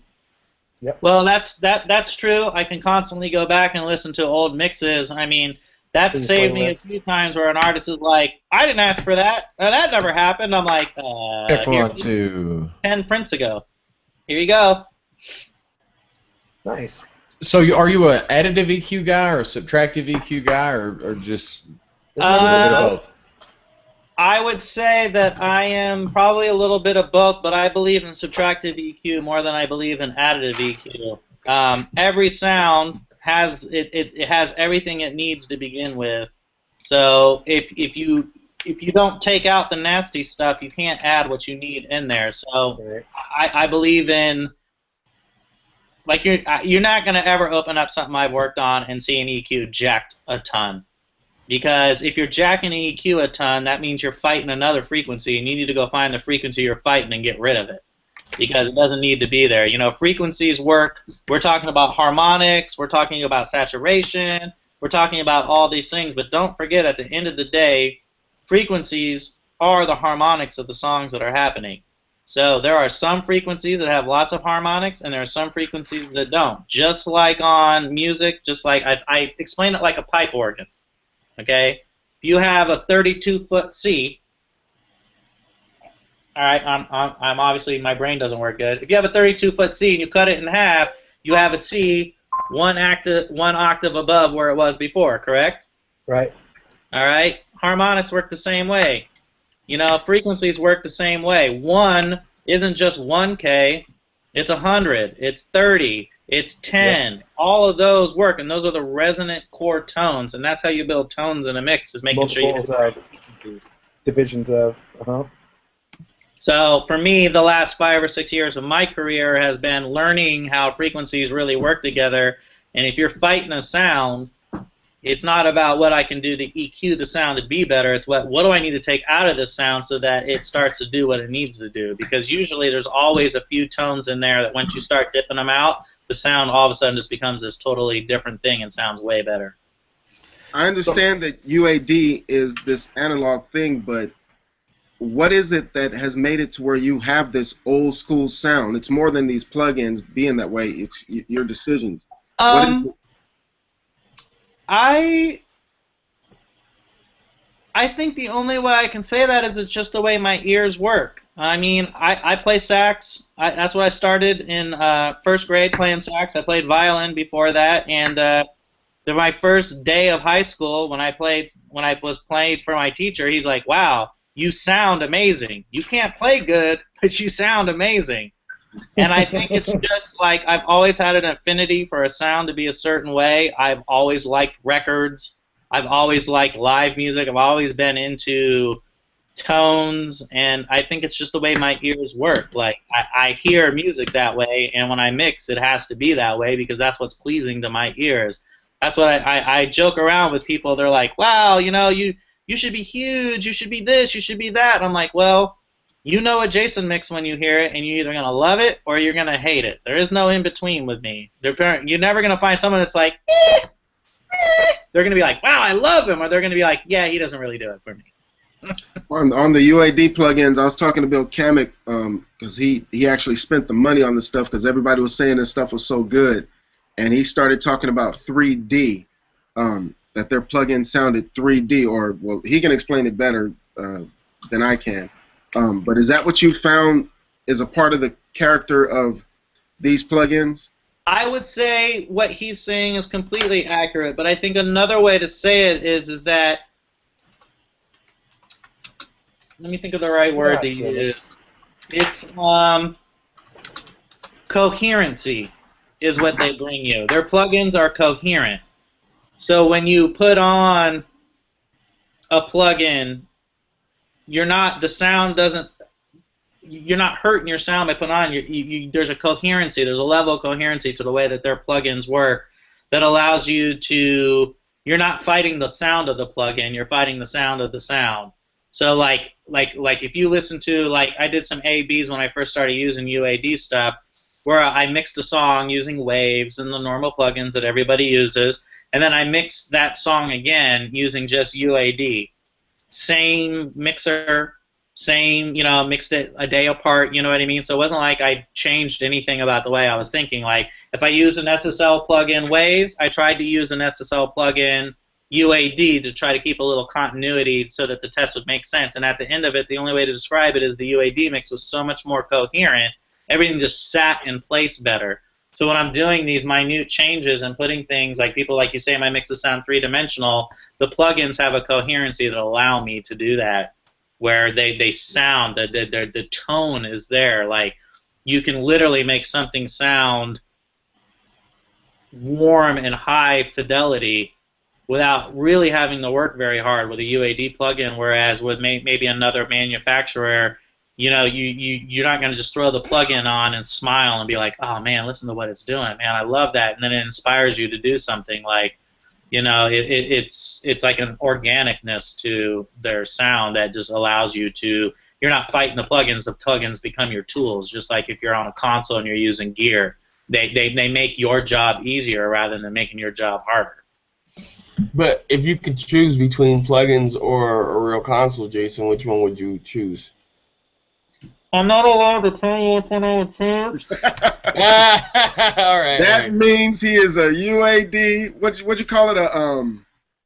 I would, if you came to me, if you're asking me the way I would prefer to mix, it's going to be a console and gear all day long. But having the UAD stuff at my fingertips, I think the best mixing you can do nowadays, because no matter what, you're going to be competing with in-the-box mixes, and you're going to be competing with this this brilliant sound that is out there now and this high level of sound that I think a hybrid mix is the way to go. So if I was living in Jason's perfect world, where I got everything I wanted all the time, I would be on a 9000K. I would have a full Pro Tools rig with all my UAD stuff on there, and I would probably be using a combination of real gear and my UAD stuff at the same time. That would be Jason's perfect world. One of the guys in Pensado Students was asking about should mix engineers have managers. You said something that seems, I think you said you have one. If you do, okay, Matt, when did you actually, at what point did it come that you actually got a manager? Huh? I gotta get out. I want to say bye. Then you can ask the question. It's like 2 in the You morning. gotta go. What's wrong with you, man? You're supposed to stay. Dad? What's wrong with you, man? You're supposed to stay. This is Jason. Yeah, man. I know, man, but it's like 2 in the morning, and I'm getting tired. All right, I'm sorry, you call yourself an engineer and you're tired at 2 in the morning? Hey, I gotta work tomorrow, right? I gotta work tomorrow, okay? So I'm going to bed because I gotta get up in around 6 hours, and I know that I'm gonna be better if I get 6 hours of sleep versus 4. Yeah, I'm about to start work at midnight. It's what, 4:55. I'm about to start work at midnight. So, but hey, Mr. Man, thank you for joining. You're welcome to join the others as we're gonna have more. You're welcome to join, bro. I appreciate it. Make sure you have video. Be good, mister. Hey, one more thing. Joachim M. Weber from out here in Munich says hi. Oh, yeah. Yeah, we chat sometimes. Tell him I said, what's up? That's what's up, man. He heard you. He's watching the stream. He just wanted me to say hi. What up, dude? Weber was cracking. It's a cool dude. Man. All right, so we'll catch you later, Mr. Man. Peace Catch you out. guys later. Have fun. I have no idea what I was saying. Oh, wait. Management. When did you know or decide that you needed management, and what exactly does a manager do for you? I've had a manager on and off for the last 10 or 11 years. In general, I think a manager manages your situations that you bring in, helps keep your business straight. Now, this is an interesting topic because, you know, like my family's like, well, your manager should be getting you work all the time. It's like, you know, my manager should be bringing me work that I can't get myself. So what my manager does for me is he puts my name in places where it might not normally get to on word of mouth. So these big label projects, these bigger artists and stuff where, you know, there's high competition. I mean, everyone knows there's those elite 5 or 6 guys that mix everything. So the way you get your name into those pots is by having a manager that knows those A&R guys. And he might not be able to guarantee you that you're going to get that job, but he can guarantee you that your name was on the list at least. And that's a lot better than if you're not getting your name in there at all. Because eventually, someone ain't going to be able to do it. And they're going to be like, well, fuck, dude, Jason's name's been on these lists. Let's just use him and see what happens. And that's how you get in there. My name would have never been there if it wasn't for the manager. The other thing he does is he helps rein in clients that like to take advantage of you. I'm not going to name any names, but I had a client that I basically wasn't going to work with them anymore. And when I had my new manager, his name's Andrew DiDio at Global Positioning Systems. I've been with him for 2.5 years. I like him a lot. I was like, I'll take the gig, but you have to, all negotiations, all money talks, every detail goes through Andrew. I don't want to talk to you about anything business related. If I do, then I just don't want to do it. Well, when they got to Andrew, he got me 3 times the amount of money I got last time I worked with him, and not once was I ever disrespected after that. Whereas before, I get this whoop-de-whoop, and we need this, whoop-de-whoop, and you're going to do this, whoop-de-whoop. I was like, I ain't playing that game. So I don't know how to answer that. I know lots of engineers that are very successful, more than me, less than me, the same as me, that have managers and don't have managers. I can't answer the when you should get one. It's all on your feel. I like having one, and I like him managing situations. I'm not a good negotiator. I don't negotiate well for myself. I will sell myself short, and I will just do it because I want the work, and that's not the way you increase your career. So I have to have someone to be like, bruh, what did you just say? Don't ever talk to a client about business again. Like, I need someone to tell me that because I just want to do the work. I just want to work on music. I love music.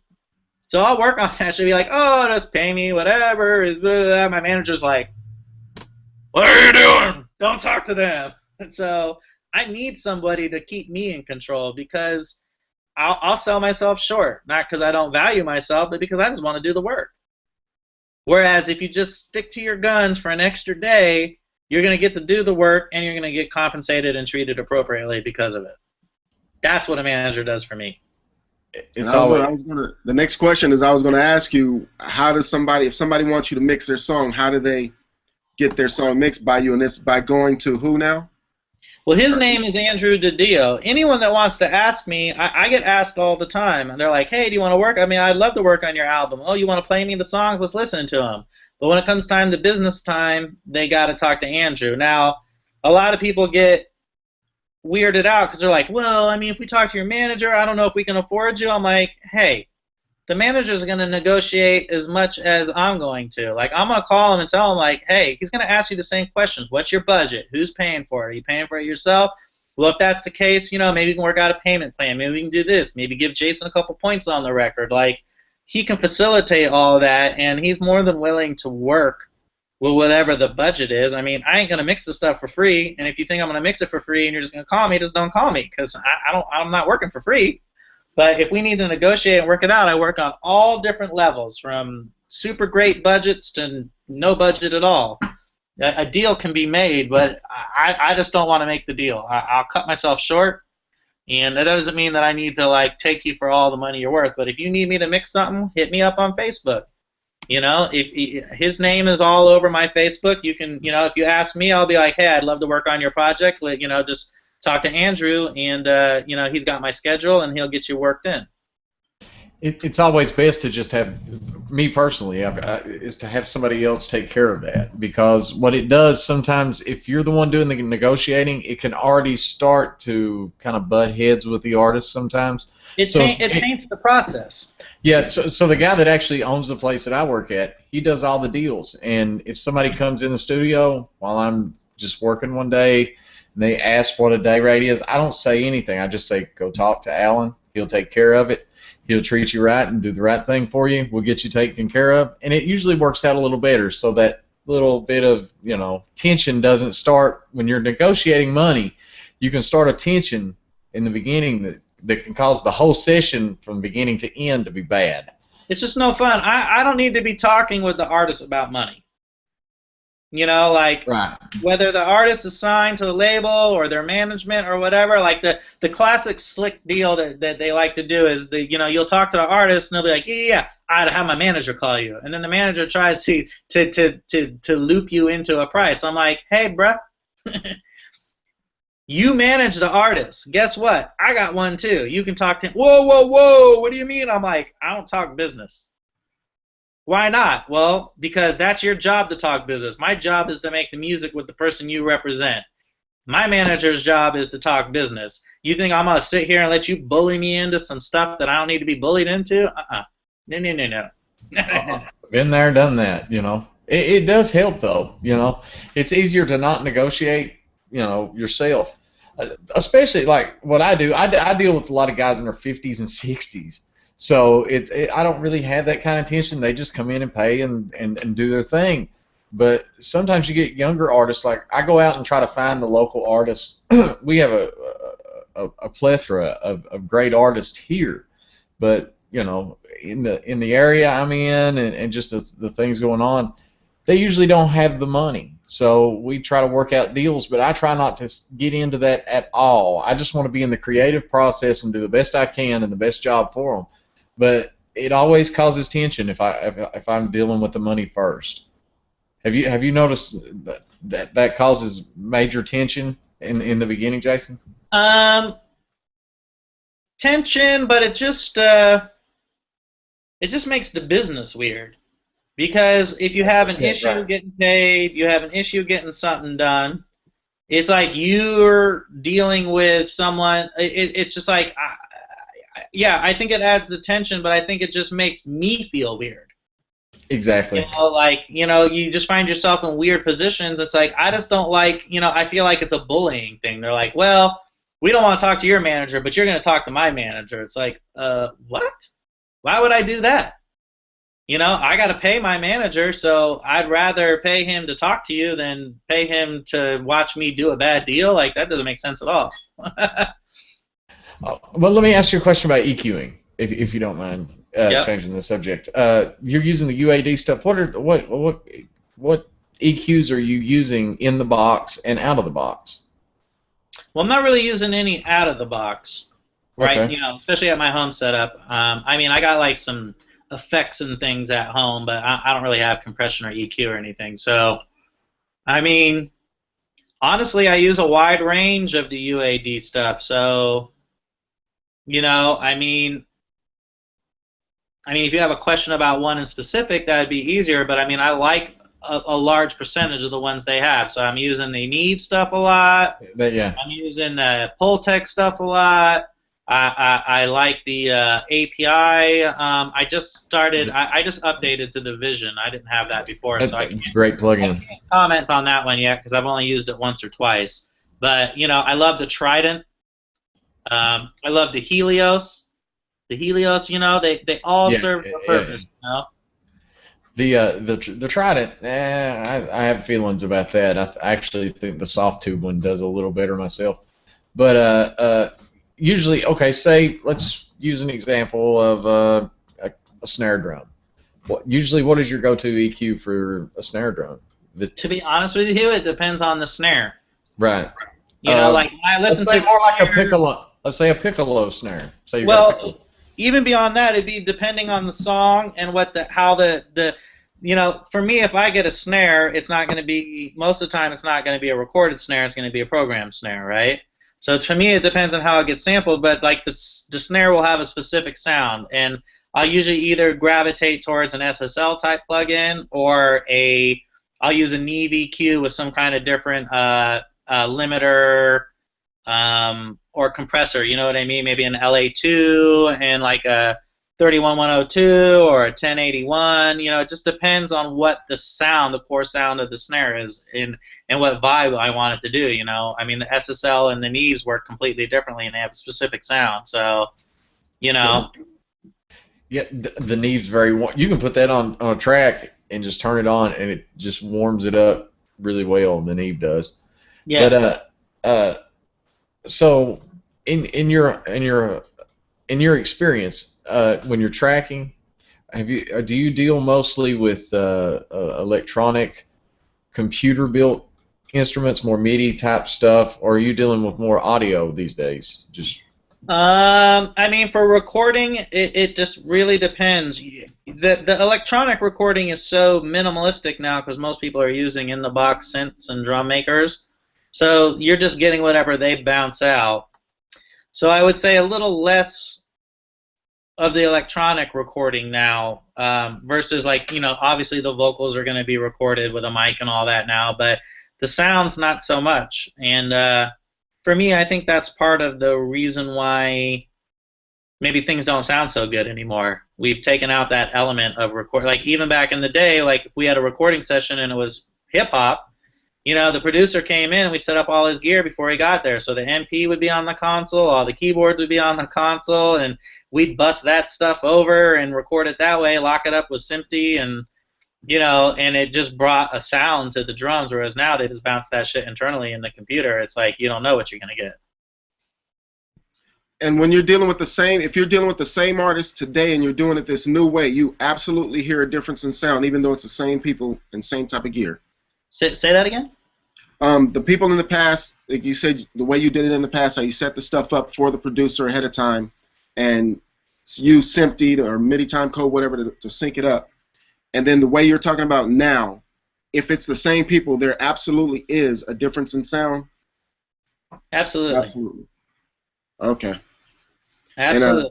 And do y'all realize the type of people he's talking about? When I know you're looking at Jason, but if you catch his characteristics when he's certain things he says, he is ghetto. And I don't know if you catch it, Jason, but I listen to you, and there is a ghetto-ness about you, bro. I hear it. I identify with it. Are y'all catching that? Do y'all realize who, like, the type of artist or whatever Jason was working with? I can hear the ghetto-ness that has been put on him from his past experience. Well, I started, like, people might not know this, but I started in gangster rap. Like, I probably recorded the majority of LA gangster rap when I first started. I mean, you did some stuff for Death Row, didn't you? I've worked with Death Row. The first album I ever mixed on was Corrupt. I recorded that whole album. I've worked. I did the East Siders album that never came out. We worked for 2.5 months at the studio all night long. It was just crawling with gangsters.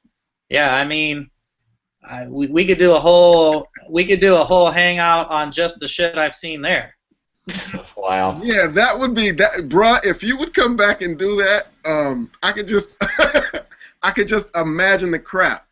You know. Well, we just have to keep the names to a minimum, but the stories to the maximum. To say that I've seen many firepower and guns and gangster shit would be an understatement. It was a lot different then than it is now for you, huh? I'm probably the only non-gangster that sat in the middle of a clique meeting before, I can tell you that. Wow. I just want to say I really didn't know who you were till actually Bill invited me today, and I will say this: I've learned a lot, and I'm really impressed, super impressed with the work you've done. And oh man, thank you. Great, man. I'm just trying to get better. That's my whole goal in life, is to constantly get better. That's it. That's all I'm looking to do. I posted your discography in Pensado Students, and a couple of mixes, YouTube videos, and I was just sitting there laughing, thinking, you guys have no clue who this dude is. Like you guys are gonna talk to this guy and have no clue. This is OG gangster rap dude right here. I want to answer. Dwayne keeps putting up questions here, and I'm going to answer them real quick. Go ahead, Dwayne. Crazy Hey, thanks for having me. Oh, I can say them too. I just put the questions out there because I just joined in. I've only been watching for a little bit, so I don't want to double my questions up. So I was just clearing my questions. And the question I had right now was the kick's so sharp, man.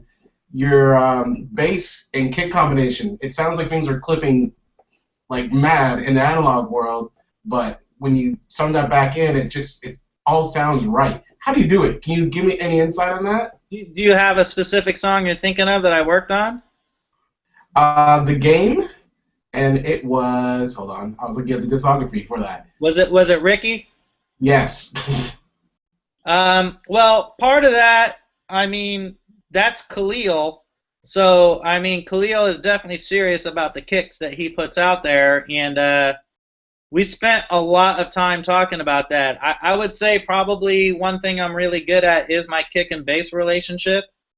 And when I mix a song where the kick and the bass don't work well together, it's kind of like I have a brain aneurysm, and it's hard for me to figure it out. We were talking about the Air record and their single that I mixed. The kick and the bass, they just didn't work that good together. And I was trying to tell them about it, and they're like, bro, you just got to make it work. We like it. I was like, okay. So, but for me, it was just like skull splitting, because the kick and the bass should be like, they should be like lovers, you know what I mean? They should be working together all the time. So how do I get it so sharp and get the bass working? Do you go to like sub-chaining? Are you EQing all the time? Combination of both? Well, part of it has to do with, you came in a little late, we were talking, like, part of it has to do with, in the kick, is finding the frequencies that are hurting your kick and getting them out of there so that the natural tone of the kick will come through. Other part of it has to do with using parallel compression. I use an old rock trick where you, and it's not any kind of a secret trick, and probably a lot of people do that. You guys call it parallel compression, but back in the day we didn't call it parallel compression, we just did it. But I will have a stereo track that I have some kind of a compressor or limiter on, and then I will send my drums individually, the ones that I choose to that channel, and I will add that in with what you're already hearing. I don't bus it. It's just a whole nother chain that I add into the kick drum, and then I'll send basically most of my rhythm parts to it, and I will actually pan to it and everything, and I will basically be like this little stereo track. The stereo bus track will be the drums and all the imaging that you hear. Like if you muted it, the drums are going to still be there, but they aren't going to hit as hard. It's an old rock trick. They used to do it to make the drums get on top of the beat and push the song through, and I just do it on everything now. I just integrated it into my hip hop. So now when I don't have to turn up the compressor, you know, like if I put like a 1176 on the kick or an LA2A, I don't have to turn up the output gain to get the kick knocking. I use my parallel compression to help me get it knocking. That way I don't have to overload a channel to make it do it. So I get this loud kick that never clips because I am using gain structuring to push it up rather than using a single channel to push it up. Really, in Pro Tools is all about gain structuring. It's all about parallel compression, gain structuring, and making sure that you build the mix correctly so that you can have these ginormous amounts of level coming at you without ever having to clip a channel to do it. That's it, Thank you very much. Nice. Hey guys, That's it, real quick, if I can, I gotta squeeze out. I got some things to take care of this afternoon. But thanks for having me on the call, Jason. Thank you so much for all the information, man. It's been a blessing, all this information you've been throwing at us, man. It's really cool for you to share. Awesome, man. Really like your work, man. Thanks, guys. We'll see you soon. All right, bro. Peace out. That was it, Dwayne? You came in late. You should have a bunch for us. No, it wasn't. That was only the tip of. I'm looking for the discography, too, and I'm like forming these questions, too. So, Forever, Chris Brown. I recorded that. I didn't mix that. All right. Don't You, Busta Rhymes. I recorded that and I mixed him. There's probably 3 mixers that will claim that they've mixed that song, but I can tell you for sure they took all 3 of our mixes and they put them all together and made one mix with it. Can you talk about the microphone setup for him? Because he has such a... I've been in his presence and I've seen him spit. He has that really unusual voice.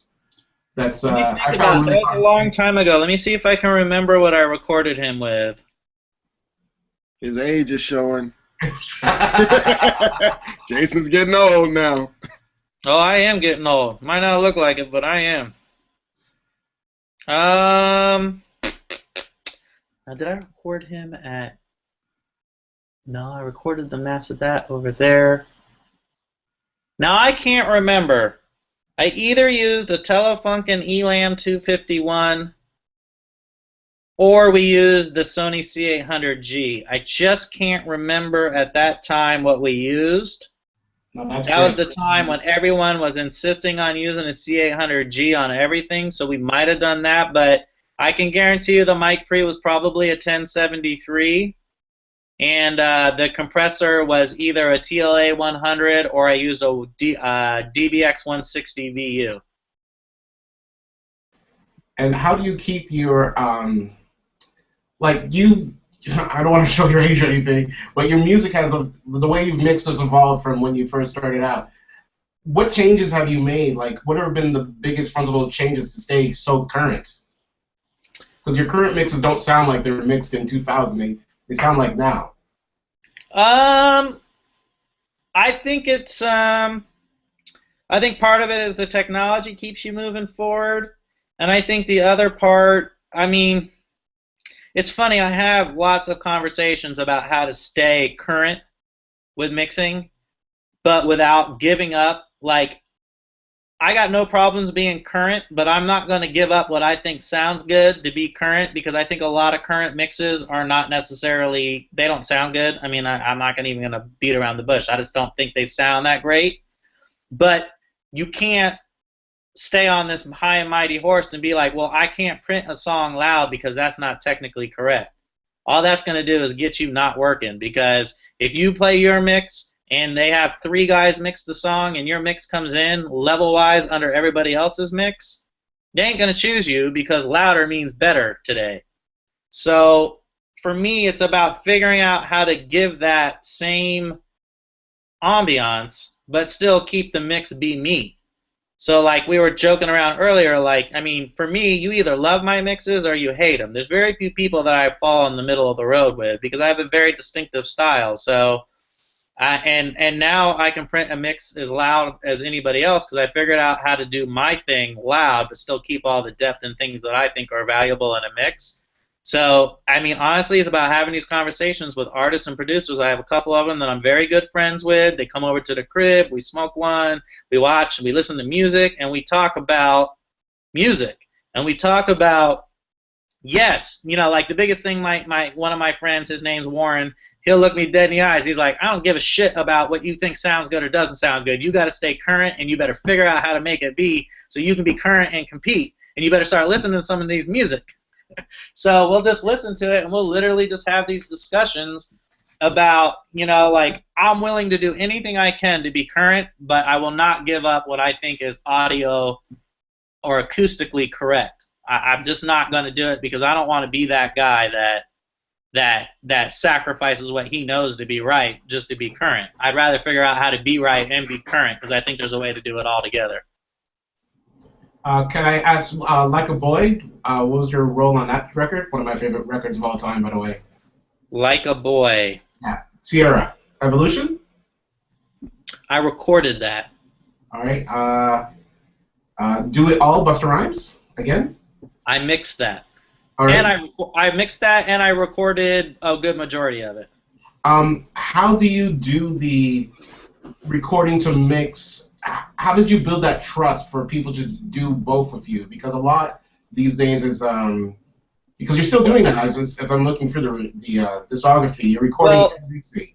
That song was produced by my buddy Jelly Roll, and I mean, Jelly and I go way back. He's a very good friend of mine, and the same thing. We hung out a lot doing recording and mixing together, and it was one of those, it wasn't even an option for him. You know, like when we did, he's like, yo, Jason's got to be there.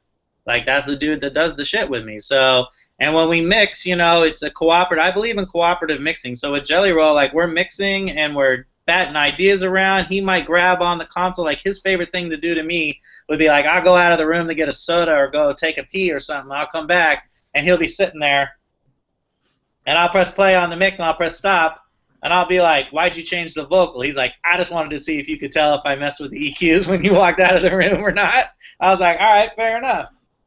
So, I mean, it was just back in the day, we did so many sessions together, it just was never even a question, you know? Like, and that I mean, I think I mixed 2 songs on there. They were both Jelly Roll, and that was basically a Dr. Dre produced album. So I was just lucky enough that one of my first sessions ever was for Dre, and he knows me enough to know, like, all right, I can just tell Jason I need this shit to be this way, and it'll become this way. And when we mixed that song, we actually talked about it earlier. That song was mixed 3 times by me because Dre didn't like Busta's verses, so he kept making him rewrite the song. Like, that song had different singers on it.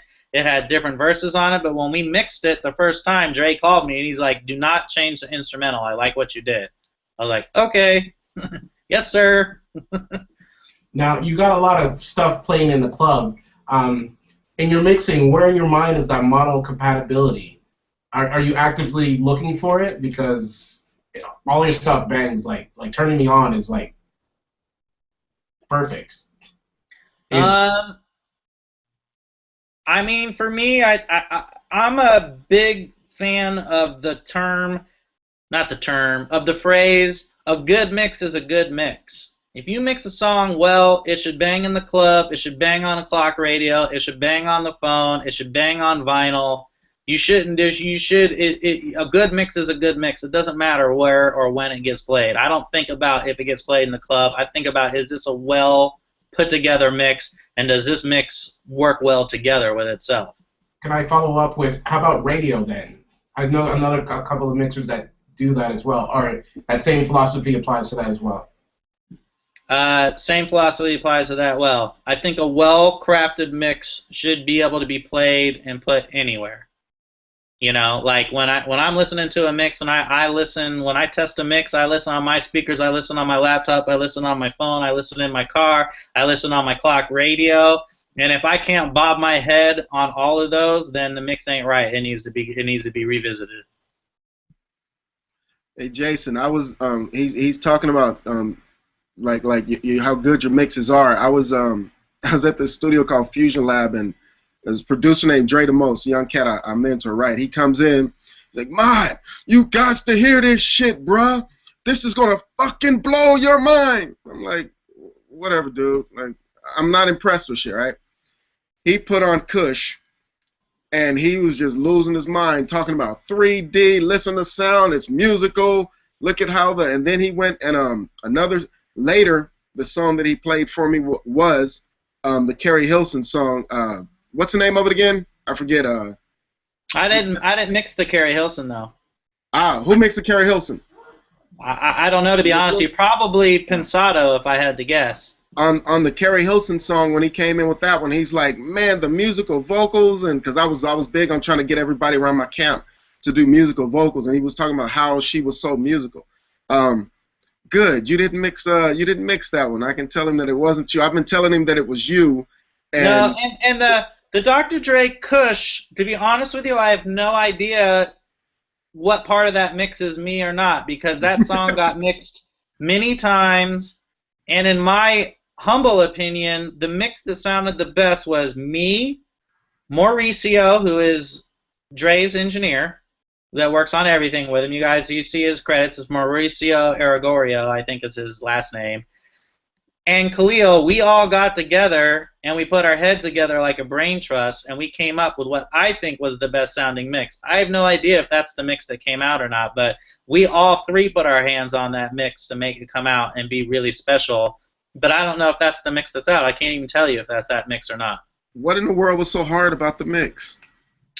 Well, I mean, Dre is a perfectionist, so you know, things got to be right. Things got to sit right. Things got to be right. And I just don't know if that song was touched again, if it was mixed again. I honestly can't tell you that you know, maybe some part of it is my mix. Maybe some part of it is Mauricio. Maybe some part of it is Dre. I don't know. I can just tell you that me, Mauricio, and Khalil did a really great mix of that song, and everyone was really liking it. But I don't know if that was the mix that came out or not. Okay, Dre the Most. Sorry, I thought we had the dude for you. Dre the Most was in love with your shit. And now we don't even know if it's your shit. No. I mean, if I'm going to be honest, you know, I can't honestly tell you, you know. He was really losing his mind. Well, it's just like the Don't You mix. I mean, there's probably 3 or 4 of us that can say we mixed that song or had something to do with it, but at the end of the day, that was a label-produced song. I mean, there's so many people's fingers were in there, it's hard to say who really did what. Okay. That's just being honest. We have joined with us Khalid Glover. Have y'all met? I don't think so. Khalid, meet Jason. I never got a chance to meet him. What's going on, What's up, Jason? How you doing? How are you? Hey, man, I've been listening since you guys first got started. I was like, you know what? I got to get on here, man. You the man, boy. You know. Big fan. I just wanted to get on and say hi personally to you. Oh, I appreciate that. Definitely. You've been doing it. Now, what I was commenting on in the chat when I was watching is you were laying it down with right when he was getting ready to say found, but I'm like, man, he's hey, laying it on. Start over. You phased out. Oh man, he was just. Oh, okay. Now I was just saying he was laying it on with foundational stuff, old school foundational stuff that we all had to do, and when you lay that down, you can't go wrong with anything else you do in the future. And I loved it. I just kept commenting on it. It's like, wow, he's just laying it down. All the little extra stuff that people want to do, you know, got to get that firm foundation, man. So my hat's off to you. I commend you. That's exactly what everybody needs. Thank you. I was fortunate. I came up in a time when it was still analog, and I got to be around the best engineers and producers there were. And I thank God I was smart enough to keep my eyes open while it was happening, so I could apply some of that to what I'm doing now. But nothing beats foundation, nothing beats just doing things correct. You can shortcut anything, but at the end of the day, it's got to be done right. That's why you asked me how long does it take me to mix a song? Man, it takes me 12 to 20 hours. Can I do it in 5? Yeah. Have I mixed songs in 3 hours? Yes. Do they sound good? Yeah, they sound good. Could they sound better? Yeah. Absolutely. You know, like there's no shortcut for it sounding and doing what needs to be done. You know, like I'll open up, like everyone, like you guys were asking me about editing and all that. I don't want to edit. I don't want to do fades. And technically, I could not do it. I could just be like, whatever, that's how they gave it to me. That's how I'm going to mix it. And probably a lot of engineers probably do that. But I cannot do it because to me, that's just not being true. Like, you know, did I get paid to edit the song? No, but by not editing it makes my mix not come out as good. And I'm not trying to look bad. If I'm going to look bad, I want to say, well, I did the best job I could. If I still look bad, I can't feel bad about it. But if in my head I know I skimped on something, there's no, I got to live with that. I'm not trying to live with that. I want to say I did everything I could to make a song sound amazing. And if you don't like it, you just don't like what I do, and that's fine. I'm good with that. Well, that's what's up. I love it. On the 20th, the Grammys, there's some I can't remember who it is, Jason, coming down from the Capitol Hill to the Recording Academy. I'm going to that. I want to start. That's our lobbyists. I mean, I don't know. We haven't talked about this or not, but I'm on the board of governors for the Los Angeles chapter of the Grammys, and you know, all of you guys are sitting on here. If you're not a part of the Grammys because you think that you shouldn't be, I'm here to tell you you're wrong. You should be a part of it because they are fighting for your rights, and the rights that they're fighting for mean more to you than they do to a famous artist. We have a lobbyist that sits in Washington 365 days a year that lobbies for your rights. We just recently beat Pandora. They were trying to pay half the rate that satellite pays to play your music. And satellite radio already has a special rate set up because of the way they do their communications with the industry, so they don't got to pay you as much as a terrestrial radio does. And Pandora tried to pay you guys less for the art that you guys put out, trying to say that their operational costs aren't covered, when in actuality they didn't set up their business to run correctly. And they sent out all these little letters to everyone that has a Pandora. And mind you, I think Pandora is an amazing thing. I think it works really well. It's a cool thing, but they tried to pull the wool over the public's eye and say that the artists were trying to ask for too much money to get played, and they're trying to pay like 2 or 3 cents a song royalty rate. And we have our lobbyists, and all they do is sit up there and get senators to understand what that means and what the logistics of making a song means in today's world. Do you realize that in America, we're like the only people that don't get paid for the work that gets played out there? In Europe, engineers, producers, everybody makes pieces of royalty rates. And it doesn't come out of the artist share. It doesn't come out of the label share. That's just the way their system is set up. In America, we get none of that. So, you know, if you can catch it, you need, I think his name is, I don't remember his first name. I think his last name is Freeman. I mean, these guys, I mean, they're fighting for you. When you see Jimmy Jam up there talking about Grammys on the Hill and you think that you're not a part of that, the laws that they're trying to get passed and the rules they're trying to get changed help us. They're not helping Rihanna. They ain't helping Chris Brown. They're helping us, the people that are struggling down here trying to make a living. So you guys need to be a part of that because they're fighting for you. Well, explain to the ones that are watching or will be watching how they become a part of that. Well, to be a part of it, most, depending on where you're at, and if you work on music, you're probably working in a town where there's a chapter already, or there are people that are involved in the chapter where you're working. And to get involved in it, you can be involved as a voting member, as an associate member. You know, that every one of these places, you know, especially in Los Angeles, Texas, New York, Florida, they run free hearing clinics. They run events where you can meet and greet people. We do it in LA. We do it everywhere. All you got to do is go to the Grammy webpage and find the chapter that's closest to you, or just follow the LA chapter, And, I mean, they offer so many services for people as part of the fee that you pay every year to be a part of it. And we all pay the fees to be a part of it. But, like, we're trying to fight that misconception that only big names are part of the Grammys and that the Grammys are only the awards. Like, the Grammys has Music Cares that takes care of people. Like, there's countless stories of artists and engineers that can't pay their rent and can't pay for the necessities of life, and they can call Music Cares and they pay for that. That's the Grammys. It's just a wing of the Grammys. The Grammys is a not-for-profit business. Like, it's not a big, mean corporation.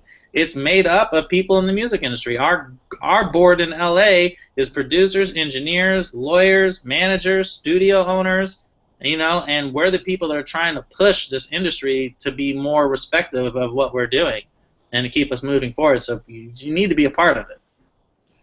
Yeah. There's just no there's no way to make the kind of money that they did in the 70s and 80s anymore. We mostly, in what I deal with, we give the album basically away almost for free, just for the live shows. But it would be great to be a part of that. I mean, the studio I work at won a Grammy 14 years ago, but it really didn't know what that was. That's why I asked that question. And thank you, Jason, for the information. Are you a part of that too, Khalik? I'll be honest with you. I let my thing lapse, because I was going for a while and dealing with it, and then guess the timing wasn't right or whatever, so I wasn't, I didn't feel I was getting what I needed at the time. But I've been planning on redoing it because it keeps coming up. Or it's one of those things where you revisit. I got to admit, I even do the same thing with the Musicians Union. Occasionally, I let my thing lapse and then I'll redo it up again. I'm a little guilty. I'm going to keep it all above board on that. But I do think it's a good thing because when I really miss things like that, like for example, Jason, I'm sure that you maybe have had this happen. There's nothing like it when you get a check from the international playing of these projects that you've worked on and everything, and you get an unexpected check from somewhere. I've gotten stuff from, like when I worked on the Killers and stuff like that. I got checks in, and it's like, whoa, you see Japan and all these other things come in, and it's like that's cool, and I'm like, okay, they are working for me out there. I get a little jaded every now and then, and I have to talk myself back into it because it is worth it. Overall, I say in the long run, it's worth it. And the Grammys are making a huge push now to really invest in the community, and you gotta understand the Grammys is, you see Neilport now and you see all that stuff, but the Grammys is made up of these chapters and these board of governors, and it's constantly changing, which means that the mission is going to change a little bit. But I can tell you right now that they are focused on the smaller individual, meaning not the top guys that we all know the names of, but they are looking to make the industry a whole and make us a family and try to bring us together so that we're protected against where we're at right now. Because as we all know, the money ain't there like it used to be, and we need somebody fighting for us, and you need an organization that does have the breadth and the scope that the Grammys has to get things pushed through. I mean, they have a lobbyist that sits in Washington to fight for us. And, our biggest mission right now, I can tell you as a chapter, is to make sure everybody understands you need to be a part of it. It ain't for the big people, it's for the little people. The little people are who can make out with it, us. So you can follow me. I'm actually a co-chair of the education committee for Los Angeles. We're going to be doing some really cool in the studio things this year, probably in March, where I'm gonna have a couple real big engineers working with me, and we're gonna record, mix, and master, and we're gonna let people sit in on all these sessions and ask all the questions they want to. And this is some of the stuff that we're trying to do to bring some value to people. So it's not just about the awards; it's about everything else. The awards would be an afterthought. How are we supposed to find out about stuff like that? Yeah. Hey, Jason, real quick, I wanted to ask you, do you know, first of all, do you know my partner, Dave Hampton? Do you know Dave? I don't think so. Okay, yeah. Dave is a very active part down there on the Board of Governors, but he mainly deals with the P&E wing more so. But one other thing I wanted to just ask you, I was just curious about that, but I wanted to ask you, can you do me a favor? Can you put your information in the chat box off to the side. I want to talk to you further. You guys, I don't know if you're aware of it, but the other guys let you know that we do hangouts regularly, but I also got other little things, and I have my music mixing success boot camp that I do twice a year. And I'd love to talk to you further on the possibility of maybe you participating in that. Absolutely. If that might be something you might be interested in. There you go right there. There's my email right there. That would be dope to have you there, Jason. Hit me up on the email, and we'll exchange the rest of our info, phone numbers, and all that good stuff. Perfect. Jason, I got it. That stuff that you just said, how do you have a place where you post? Is it just on your Facebook? You'll see it come up. You'll see it come up on my Facebook page. We're hashing out the exact dates. I think either March 5th or March 6th, my co-chair, Gavin Lurison, he's the owner of Lurison Mastering, he's going to do a mentoring in the digital age panel at the Village. And after that panel is when I'm going to do my 3-part In the Studio series. And it's all supposed to be together about mentoring and all that. And every year we're going to try to do a different focus for different, for different aspects. So this year, we're mentoring in the digital age. I'm going to focus on the engineering. I'm actually running on the board again, so if anybody is a voter out there and wants to vote for me to be on the board again, that would be awesome. But next year, just so you know, our ideas for this education committee is to do these mentoring sessions, but we want to focus on different aspects. So this year it's going to be engineering. We might do one on production. We might do one on film music. We're going to do one on for lawyers. We're going to do one on for copyright law. We're going to do one for graphic art and cover art and all of that. Like, we want it to be good for everybody out there. So it's Gavin and I, it's kind of our brainchild, and we're really trying to make it be something that lives on. That's awesome, man. Like I tell Khalik on his stuff when he throws his events, if you need any help, bruh, physical labor, whatever, say the word, and I might even be able to bring a crew down to help with whatever you guys need. Just say the word. You know, That's awesome, man.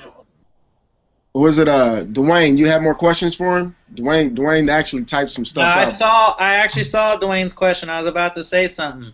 It depends. Let me ask you first. I like to clear my question. Yeah. So the first one I wanted to do was the conflict resolution. I'm always, whenever this occurs, these hangouts, I'm always asking different people their conflict resolution things because I do a lot of conflict. So yeah, how do you deal with it? Disagreements. The vocals should be louder. The usual. You mean like if you're turning the mix and you're dealing with the producer or the artist and they want the vocal louder?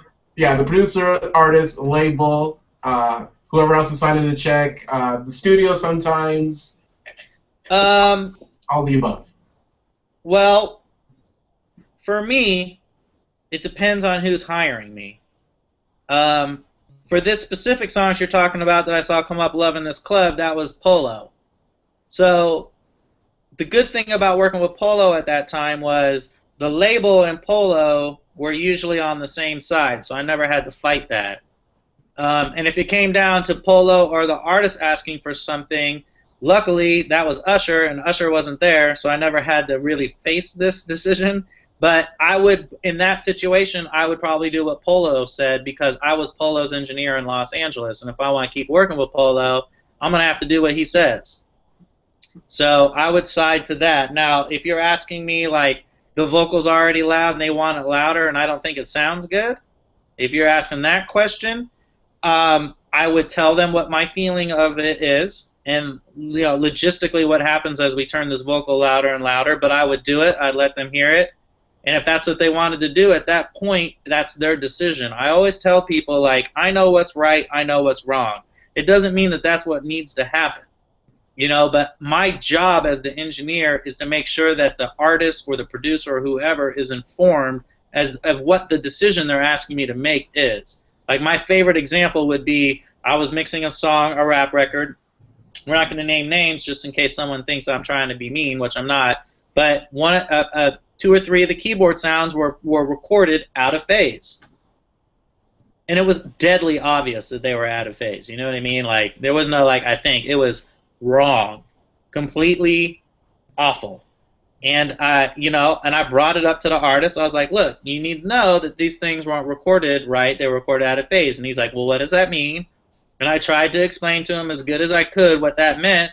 And I showed him what the difference of in phase and out of phase was, because luckily I could just put it up on the console and flip the one side over.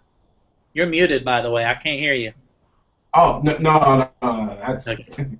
that's So, and I showed him what that meant, being out of phase and in phase, and he's like, okay, cool, thanks for telling me. I don't care. I like the way it sounds this way, and I want it to be that way. I was like, you got it. So it went down out of phase. Now, I'm sure there's some people out there studying that mix that I did on this album. The shit was about 13, 14 years ago, and they're probably saying that jerk printed it out of phase, and he probably doesn't know.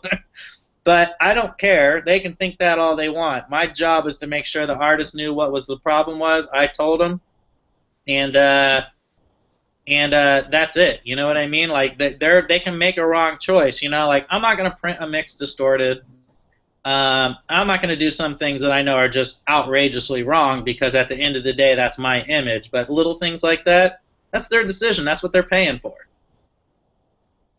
Cool, thank you very much. And the other question I had was, how do you keep your ears sharp, and how do you keep your brain sharp in terms of the decisions, keeping yourself, the speed at which you work? How do you make sure that that's always efficient and you're not taking too long on a decision where, you know, this bass, I need to fix this bass, and it eats up more time than it usually does? I mean, in general, I'm pretty anal about being efficient and working, but at the same time, I'm not going to sit here and tell you I ain't finished a mix and not like the way the bass sits and not go back and redo it completely, because I've done it. I've done it. And that's where that 12-hour mix becomes a 16-hour mix, because at the end of it, I'm like, I don't really like the way I built this. I mean, I've taken a mix at the end and pulled all the faders down and do balances again. Like, I like the way all the sound, but I don't like the way they were fitting together. I'm like, nope, I'll blow it down. Somebody will be like, what are you doing? I'm like, it's not right. If it's not right, it ain't right. It's not fitting together. So I don't really place that limitation. It's not about being sharp. I mean, it's about making smart decisions. And sometimes you're going to make stupid decisions, and you'll catch yourself 6 hours later. You'll be like, why did I do that? I knew when I was doing it, it probably wasn't a good idea, and now I'm regretting it. Now I got to go back and go fix it, you know? Like, it's going to happen, you know? Like, the biggest thing I catch myself on now is I'll fight, and it's, you know, you talk about the bass, and this happens a lot. I'll be fighting the bass and the kick, and I just can't get this relationship right. I'm fighting, and I'll work on other parts of the mix, and I'll go back. I'm fighting, and then I'll look at the sound, I'll get in there and start really taking it apart and looking at the waveform, and lo and behold, there's DC offset. And if I had just taken the time from the get-go to look at the waveform, because luckily in Pro Tools, all you got to do is look at the waveform. It's going to tell you if you've got a DC offset problem. If I had just paid attention, I would have seen that, and I would have been able to correct it. And as soon as I correct the DC offset, all of a sudden the bass sits in place, and all the things that should be happening happen. Hey, Jason, let me ask you a question about something you mentioned previously on the keyboard being out of phase, for example. You know, some of the early MPCs, and a lot of people didn't know this, but the early MPCs were wired out of phase. Yeah, 180 degrees. Yeah, exactly. You know, so when I found that out and everything, and everybody was into that, so many tracks had that, and you know how many songs got printed like that because people never checked it. But luckily, with our old school foundation, we knew that. I printed millions of songs with them things like that. Yeah, but you know the thing is that do you ever do a backup mix when you know it? And for example, the artist or whoever makes the decision, well, you know, like, because I've run into it too. It's like, well, I like it like that, and then they don't care. But what they don't realize is that, like, you may be in certain scenarios where it collapses down to mono, and a key part is suddenly just gone, and they didn't think about that aspect of it. Have you ever done a backup mix to have it so that I've had people come back to me and say, well, you know what? Somebody complained that the thing vanished out of the mix. Did you happen to do this, or, you know? And I'm like, yeah, I happened to make a backup mix. I gave you the one that you wanted, but I just did a backup mix. You ever do anything like that to anticipate knowing that it's going to come back and bite them in the long run? Well, luckily nowadays we have that option. The specific thing that I was talking about was 2-inch, and Oh yeah, and I'll be honest with you, can't use with so much tape. I didn't do a backup mix. I mean, that was probably the third or fourth big project I ever worked on.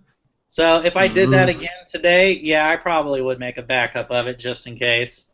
But I mean, ergonomically, what that does to a mix, I mean, you got that sound that's out of phase, and then you put it in phase, your relationships are going to be all weird.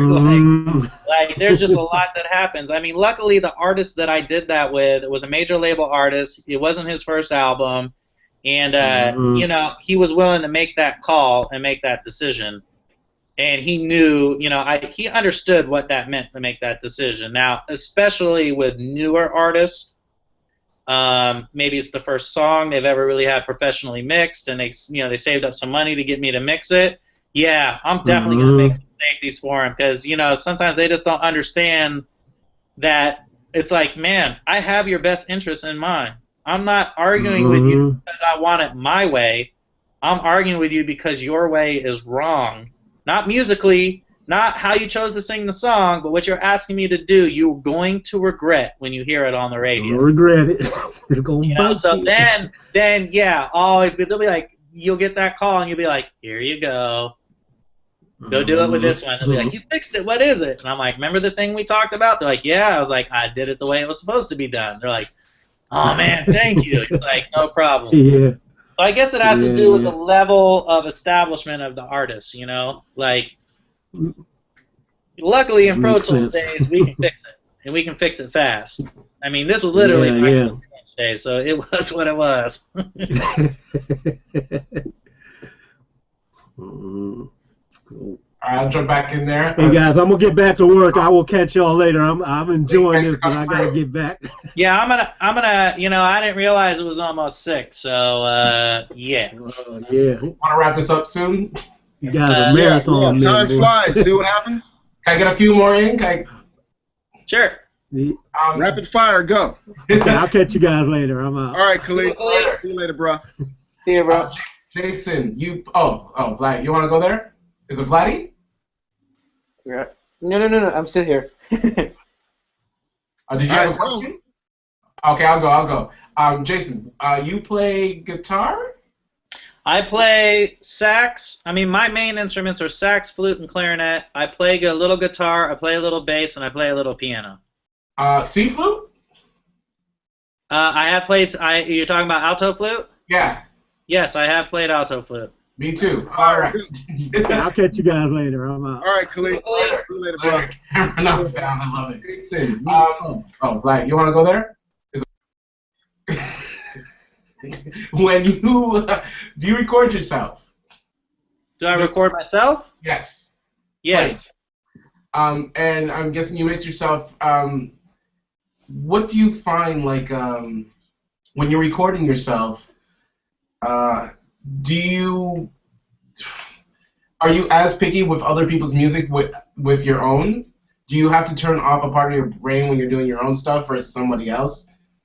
Most of the time when I play, it's usually playing on a beat for someone. You know, I have a few producers, and they'll be like, yo, man, I need you to play flute on this. And they'll, you know, sometimes a part will be pre-played. Sometimes they just want me to improv over it.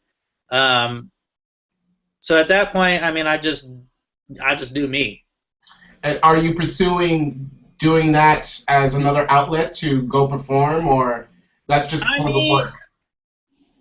There was a point in my life before I became an engineer where I was going to go to Berklee School of Music and get a master's in jazz composition and go be a jazz nerd and just teach music and do that.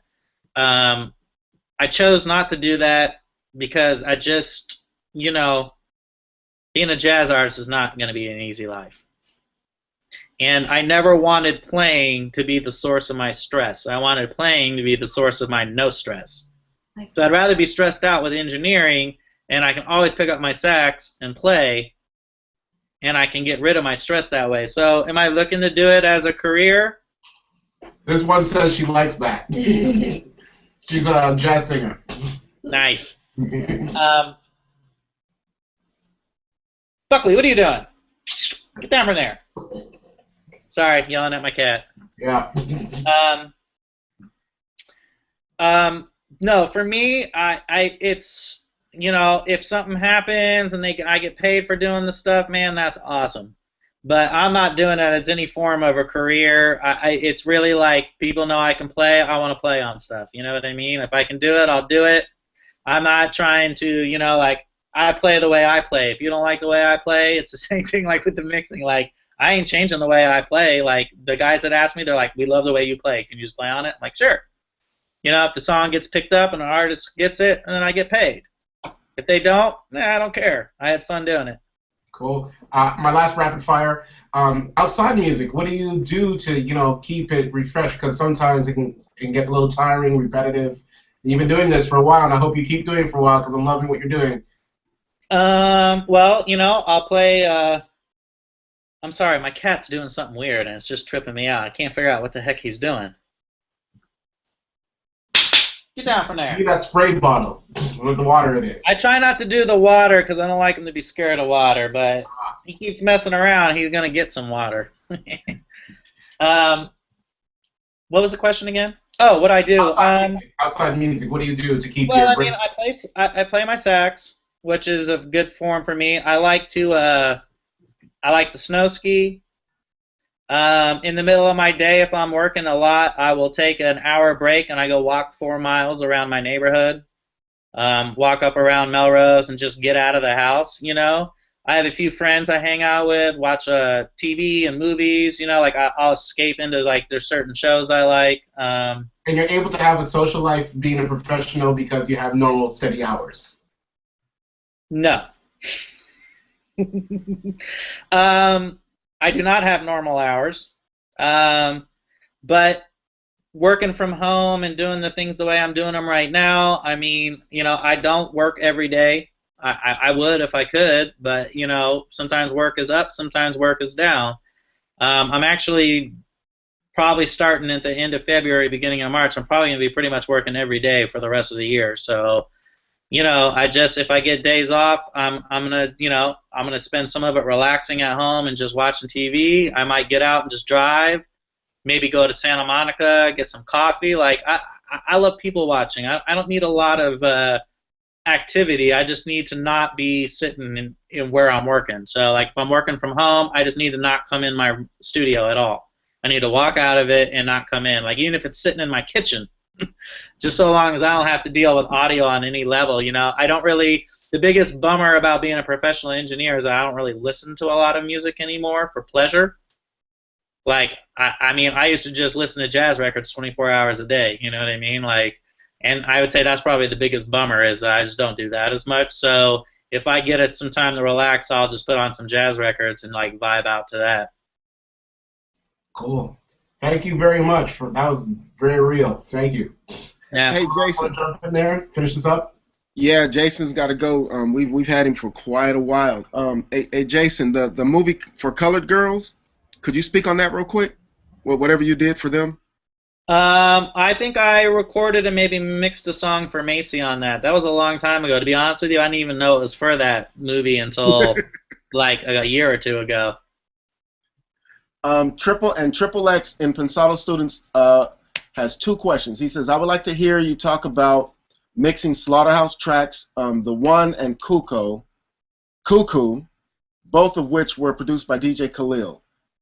And then he says that you also mixed Kind of Like a Big Deal by the Clips, another DJ Khalil tracks. And he says, I love how those songs sound.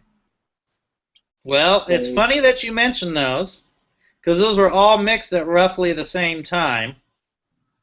They were all mixed at Khalil's studio, in the box, Pro Tools 8 LE on the 002.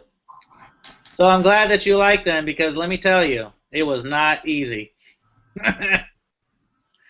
I mean, I don't know what else to say to those, but to say that Kind of Like a Big Deal in particular, the label tried to have 2 or 3 other people mixed that on big consoles, and they never got it the way they wanted it. And Khalil actually called me like at 8 o'clock at night. He's like, man, can you please just come mix this song with me, and we'll figure it out? I was like, sure. And we mixed that thing all night long. We finished about 9 o'clock in the morning, turned it in. They asked me for one EQ adjustment, and then they printed it, and that's what went out. Was it because the recording was bad, or I mean, what's the? Khalil's music has a vibe and a feel that if you don't understand that before you mix that, the song is never going to hit right and it's never going to feel right. Khalil and I think about sound a lot alike. He is a old school record crate digger DJ that loves, I mean, his dad has like a garage full of jazz records. Like, his sound is like my sound, you know what I mean? Like, that's that old school, old vibe and feel is what it's all about. Like, the record could, I mean, of course the record needs to hit, but the feel of the record is probably the most important thing with a Khalil song. So, I mean, I don't know what it was. Maybe because he wasn't there. Maybe, I mean, who knows what it was. All I can tell you is that, like, we had to make it happen, and they kept trying to get it mixed and just wouldn't happen. He's just like, man, you should just let Jason do it. You should just let Jason do it. He's going to sit right here and do it with me. And then we finally did it, and they were like, oh, wow, that's it. I don't know why. I mean, I think it's just because Khalil and I think about music a lot the same way. I mean, I'm getting ready to go over to Khalil's right now and get more music to mix. So, you know, it's just, you know, I mean, Khalil uses a couple of different guys, but they all kind of have that same vibe, that same, you know, they get what his theory of music is. His theory of music is about the whole package. Okay. And last one from Pensado students, Joachim Weber wants to know, when you're recording, how do you deal with S's when you're recording?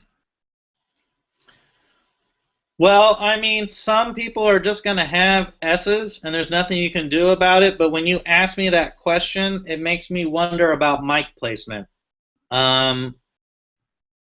When you record a vocal and you find yourself having a lot of S's, but also the P's and the B's, where you start getting that little clip when they say "buh" or "pa," it makes me wonder where you have the mic placed. You should never have the mic, the diaphragm, and the voice right on the mic. You should always have a little air between it, and if this is the mic and this part is the diaphragm, you don't want them to talk right into it or rap or sing into it. You want them to sing right below the bottom of it.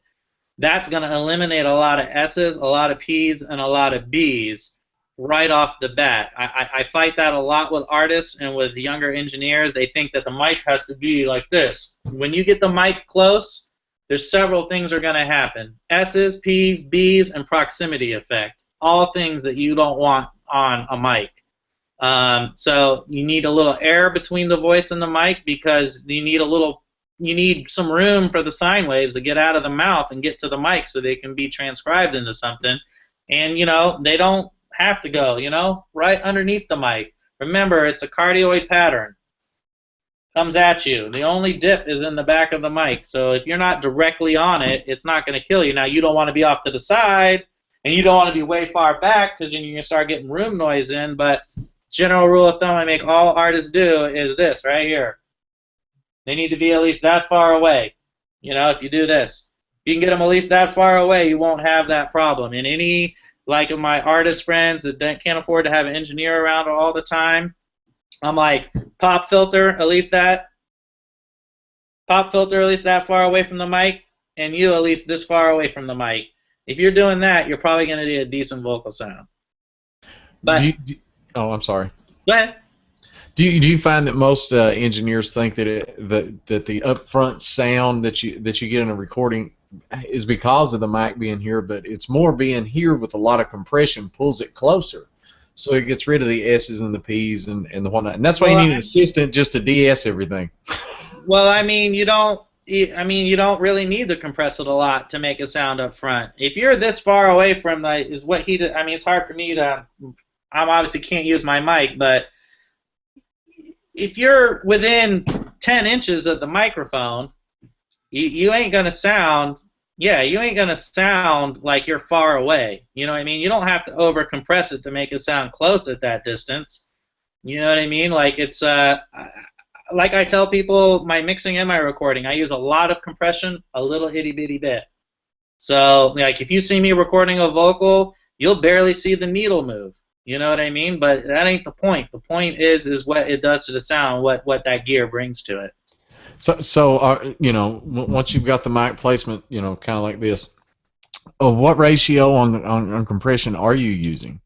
Are you using like a 4:1 on 1176 kind of thing to push it up front if you're doing a rap vocal? 3:1, 4:1, but I'm telling you, like let's use the DBX 160 VU. Because that's got a fixed attack, fixed release, so we can just talk about input and output, and everybody knows what that is. Yep. If you see me use one of those on a vocal, it has a needle that moves, and it has a yellow and red light that tells you when the compression circuit is activating.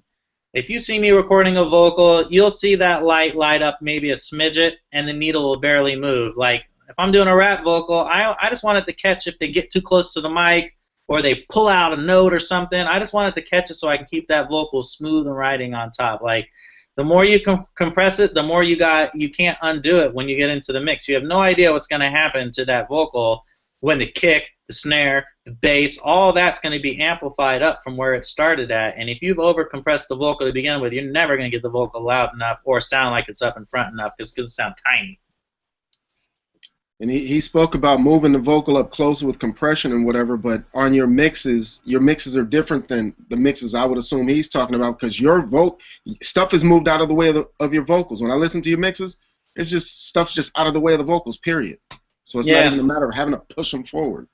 No, it's I just find I'm a fan of naturalness. Like people will say, well, you don't do enough if you record drums. Like, you're not really over EQing or over compressing them, so your drums sound average. I'm like, that's a fair thing to say. Maybe my drums do sound average.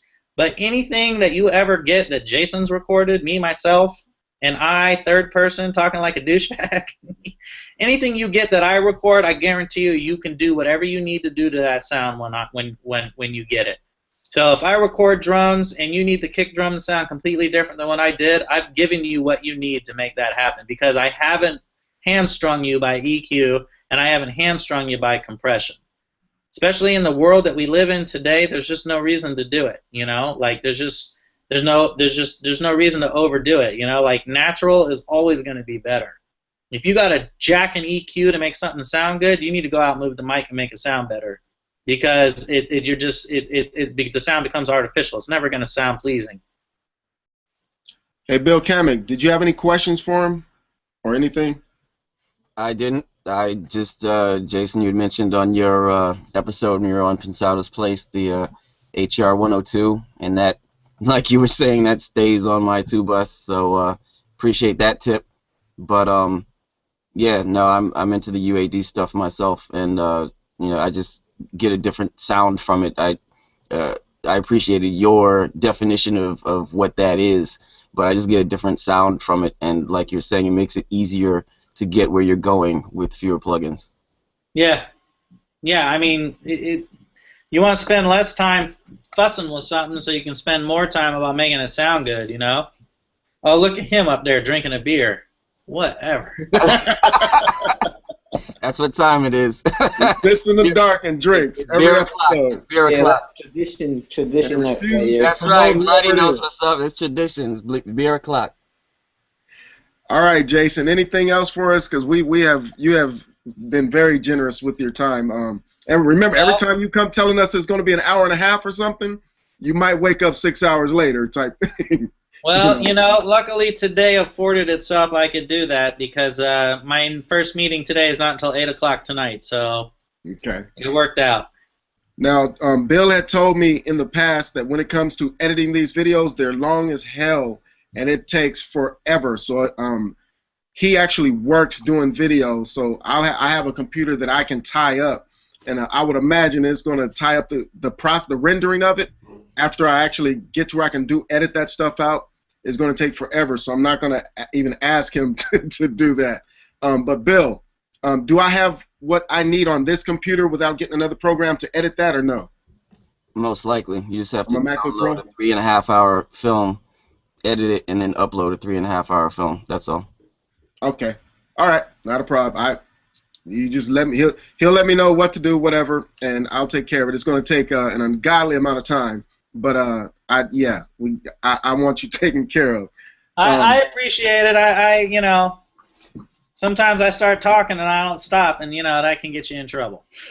The Dave Hampton hit me with this when I first started. That's Khalik's partner. He said my trust is a big thing. The trust thing, and he said he says you're very blunt. You know, I have this truthful way about me that gets me in trouble. But he said, but if I can, you know, just have it to where I can be trusted, everything will be okay. So. Yeah, I'll go the extra mile and do whatever I need to on that. But Bill's face when I asked him about it a long time ago, it was this look of, man, are you crazy? That's I'm not gonna do it. It's a major thing. But you'll be the person that breaks me into what Bill was talking about. Well, I appreciate it. You know, probably wouldn't be the end of the world, but you know. Not a problem. I understand. Thank you for what you gave us, bro. Thank you. Man, absolutely. We'll do it again. Thank you very much, man. It was very informative, and I appreciate all the information. I appreciate you guys letting me hang out with you all, and it was real informative. Thanks, Bill. Thanks, Maat. And Jason, you're just awesome, man.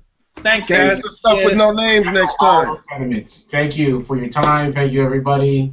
Once again, super informative. I'm going to go back because I got to watch the beginning of this. I'm going to take notes. Appreciate listening, everybody. Good seeing everybody.